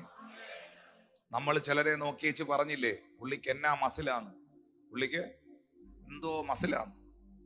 പുള്ളിക്കുള്ള എല്ലാ മസിലും നിനക്കും ഉണ്ട്. ഒരു നേരത്തിന് 4 നേരം ചോറും ഉണ്ട്. പിന്നെ രാത്രി 2 പൊറോട്ടയുടെ കഴിച്ച് നീ കിടന്നുറങ്ങിയപ്പോ ഈ പുള്ളി അതെല്ലാം മാറ്റി വെച്ചേച്ചും എടുത്താ പൊങ്ങാത്ത വെയിറ്റ് ഒക്കെ എടുത്ത് പൊക്കി രാവിലെ എഴുന്നേറ്റ് ഓടാനും പോയി എക്സസൈസും ചെയ്ത് ആ മസിൽ ഡെവലപ്പ് ചെയ്ത നിങ്ങൾക്കുള്ള എല്ലാ മസിലും പുള്ളിക്കും ഉണ്ട്. പുള്ളിക്കുള്ള എല്ലാ മസിലും നിങ്ങൾക്കും ഉണ്ട്. പക്ഷേ പുള്ളി ചിലതിൽ വർജനം ആചരിച്ച് മാറ്റേണ്ടത് മാറ്റി ചെയ്യേണ്ടത് ചെയ്തു. അപ്പോഴാ പുള്ളി ശക്തമായത്. എല്ലാം പിടികിട്ടിയോ? ആരും മിണ്ടുന്നില്ല. അപ്പൊ അംഗം പൊരുതുന്നവനൊക്കെ സകലത്തിലും വർജനം ആചരിക്കണം. ഒരു ഓട്ടക്കാരൻ ഈ സാധാരണ ട്രാക്കിൽ വാടുന്ന കിരീടത്തിന് വേണ്ടി ഓടുന്നവൻ ഒലിവിന്റെ ഇല കൊണ്ട്, ഗ്രീസിൽ ഓടുമ്പോൾ ഒലിവിന്റെ ഇല കൊണ്ട് ഒരു കിരീടം പോലെ ഉണ്ടാക്കി ആ ഒലിവിന്റെ കിരീടം അവന്റെ ശിരസിൽ വെക്കും. ആ വാടിപ്പോകുന്ന ഇലയുടെ കിരീടത്തിന് വേണ്ടി ഓടുന്നവൻ ഇത്രയും കാര്യങ്ങളിൽ വർജനം ആചരിക്കുന്നെങ്കിൽ വാടാത്ത കിരീടം പ്രാപിക്കുവാൻ മനസ്സിലാകുന്നില്ലല്ലേ? നിന്റെ ശിരസിലോട്ട് വെക്കാൻ പോകുന്നത് വാടാത്ത കിരീട. ഒരുപാട് കാര്യങ്ങൾ ജീവിതത്തിൽ വിടേണ്ടി വരും, ഉപേക്ഷിക്കേണ്ടി വരും, മാറ്റി നിർത്തേണ്ടി വരും. ചേർന്നൊരു ഹല്ലേലൂയ പറ. ആമേൻ. 26-ാമത്തെ വാക്യത്തിൽ പൗലോസ് പറയുന്നു, ആകയാൽ ഞാൻ നിശ്ചയമില്ലാതെ വണ്ണമല്ല ഓടുന്നത്, എൻ്റെ ഓട്ടത്തിനൊരു ലക്ഷ്യമുണ്ട്. ഞാൻ നിശ്ചയമില്ലാതെ വണ്ണമല്ല പ്രിയപ്പെട്ടവരെ ഓടുന്നത്. ആകാശത്തെ കുത്തുന്നത് പോലെ ഞാൻ മുഷ്ടിയുദ്ധം ചെയ്യുന്നു. എൻ്റെ ഓട്ടത്തിൽ ഞാൻ മുഷ്ടിയുദ്ധം ചെയ്യുക. ഓ, ഇതൊക്കെ നിങ്ങളോട് എങ്ങനെ പറഞ്ഞാൽ മനസ്സിലാകും? ഈ പൗലോസ് പറയുന്ന സംഭവങ്ങളൊക്കെ ഒരു പരിധി വരെ എനിക്ക് പിടികിട്ടുന്നുണ്ട്. ഒരു ശുശ്രൂഷയിൽ നിൽക്കുന്ന, അഭിഷേകത്തിന്റെ ശുശ്രൂഷയിൽ നിൽക്കുന്ന ഒരു ശുശ്രൂഷകന് ഒരു ആത്മീയൻ ഉണ്ടാകുന്ന യുദ്ധം. എന്നിട്ട് അടുത്ത വാക്യത്തിൽ പൗലോസ് പറഞ്ഞു കേട്ടോ, മറ്റുള്ളവരോട് പ്രസംഗിച്ച ശേഷം ഞാൻ തന്നെ കൊളരുതാത്തവനായി പോകാതിരിക്കേണ്ടതിന് എന്റെ ശരീരത്തെ ഞാൻ ദണ്ഡിപ്പിച്ച് അടിമയാക്കുന്നു. Thank you Lord Jesus. കാരണം ഞാൻ പ്രസംഗിക്കുന്നതും ഞാൻ ശുശ്രൂഷിക്കുന്നതും ഞാൻ ഓടുന്നതും വാടുന്ന കിരീടത്തിന് വേണ്ടിയല്ല, വാടാത്ത ഒന്നിനു വേണ്ടിയിട്ടാണ്. ഇത് വീണ്ടും പറയുന്നു, ഇതെങ്ങനെയും ഓടി തീർക്കാൻ പറ്റുകയില്ല, ഇതെങ്ങനെയും അവസാനിപ്പിക്കാൻ പറ്റുകയില്ല. ഇന്ന് ഒരു തീരുമാനം എടുക്കുകയാണ്, ഈ ഓട്ടം ഞാൻ സ്ഥിരതയോടെ ഓടും. കൈകൾ അടിച്ച് കർത്താവിന് നന്ദി പറഞ്ഞേ, ഈ ഓട്ടം ഞാൻ സ്ഥിരതയോടെ ഓടും. അവൻ അപമാനത്തെ അലക്ഷ്യമാക്കി ക്രൂശിനെ സഹിച്ചു. ഇതിൽ അപമാനം ഉണ്ടാകും. ഈ ട്രാക്കിലൂടെ ഓടുമ്പോൾ നിങ്ങളെ എൻകറേജ് ചെയ്യുന്നവരുണ്ടാകും, നിങ്ങളെ ഡിസ്കറേജ് ചെയ്യുന്നവരുണ്ടാകും. ഭാരതത്തിന് വേണ്ടി ആ വനിത ഓടുമ്പോൾ, ആ പുരുഷൻ ഓടുമ്പോൾ ഭാരതീയർ കൈകൊട്ടും, അയൽ രാജ്യങ്ങൾ കൂവും. പക്ഷെ ഓടുന്നവൻ കൈകൊട്ടുന്നവനെ നോക്കുന്നില്ല, കൂവുന്നവനെ നോക്കുന്നില്ല. അവന്റെ ലക്ഷ്യം ഫിനിഷിംഗ് പോയിന്റ് ആണ്. മനസ്സാക്ഷിയോട് ചോദിച്ചേ, ഇവിടെ ഇരുന്നോണ്ട് ചോദിച്ചേ, ഞാൻ എത്തേണ്ടടുത്ത് എത്തുവോ? ഞാൻ എത്തേണ്ടടുത്ത് എത്തുവോ? എനിക്ക് വലിയ ശുശ്രൂഷയുണ്ട്, പ്രവചനമുണ്ട്, കൃപാവരമുണ്ട്, എല്ലാം ശരിയാ. പക്ഷേ ഞാൻ എത്തേണ്ടടുത്ത് എത്തുമോ? എന്റെ ഓട്ടം കൃത്യമാണോ? എന്റെ ഓട്ടം ലക്ഷ്യത്തിലേക്കാണോ? എന്റെ ഓട്ടം വ്യക്തതയുള്ളതാണോ? സുതാര്യമാണോ?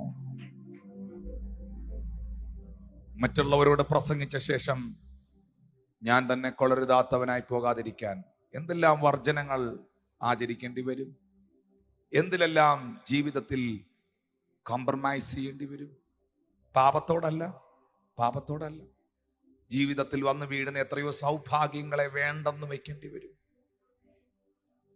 പലരും കണ്ണ് മിഴിച്ച് തുറന്ന് കണ്ട് ആസ്വദിക്കേണ്ടടുത്ത് ഒരു പക്ഷെ നിനക്ക് കണ്ണടക്കേണ്ടി വരും. പലരും മേടിച്ച് ആസ്വദിച്ച് അതിനകത്ത് മതി മറക്കുന്നിടത്ത് നിനക്ക് മാറി നിൽക്കേണ്ടി വരും.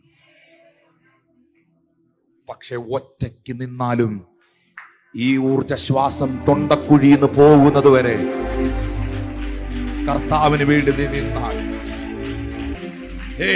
എത്ര പേർ കേട്ടെടുക്കാൻ കഴിയും? Jesus, Jesus. നിങ്ങളും, പൗലോസ് പറയുകയാണ്, ഈ ഓട്ടത്തിൽ ഓടുന്നവരെല്ലാവരും ഒരുത്തനെ ബിരുദ് പ്രാപിക്കുന്നുള്ളൂ.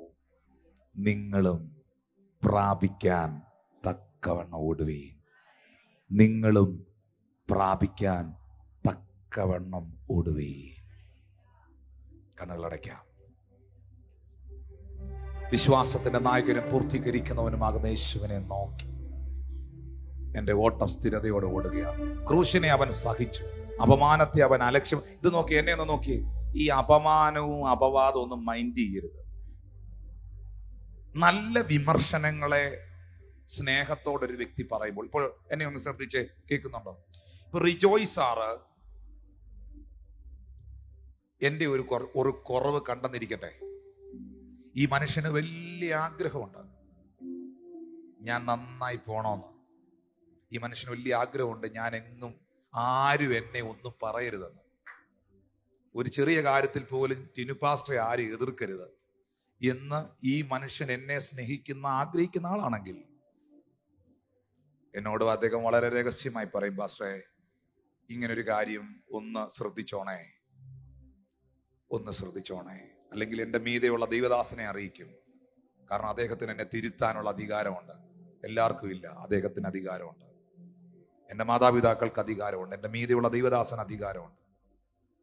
അല്ലെ എൻ്റെ ദൈവവൃത്തിനോട് പറയും, പാസ്റ്ററോട് അതൊന്ന് പറഞ്ഞു കൊടുത്തേക്കണേ. അത് സ്നേഹത്തിന്റെ തിരുത്തലുകളാണ്. ഞാൻ 2 കൈയും നീട്ടി സ്വീകരിക്കും ഈ കുഞ്ഞു പറഞ്ഞാലും.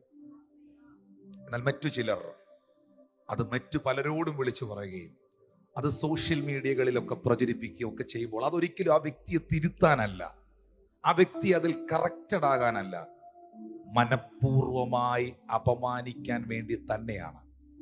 ഇവിടെ യേശു അപമാനത്തെ അലക്ഷ്യമാക്കി എന്ന് പറഞ്ഞാൽ എന്താ? തൻ്റെ മുമ്പിൽ വന്ന സകല ഗോസിപ്പുകളും സകല അപവാദവും അപമാനവും മൈൻഡ് പോലും ചെയ്തില്ല. പക്ഷെ ക്രൂശിനെ സഹിച്ചു. പിതാവ് തന്റെ മുമ്പിൽ വെച്ചതിനെ അവൻ സഹിച്ചു.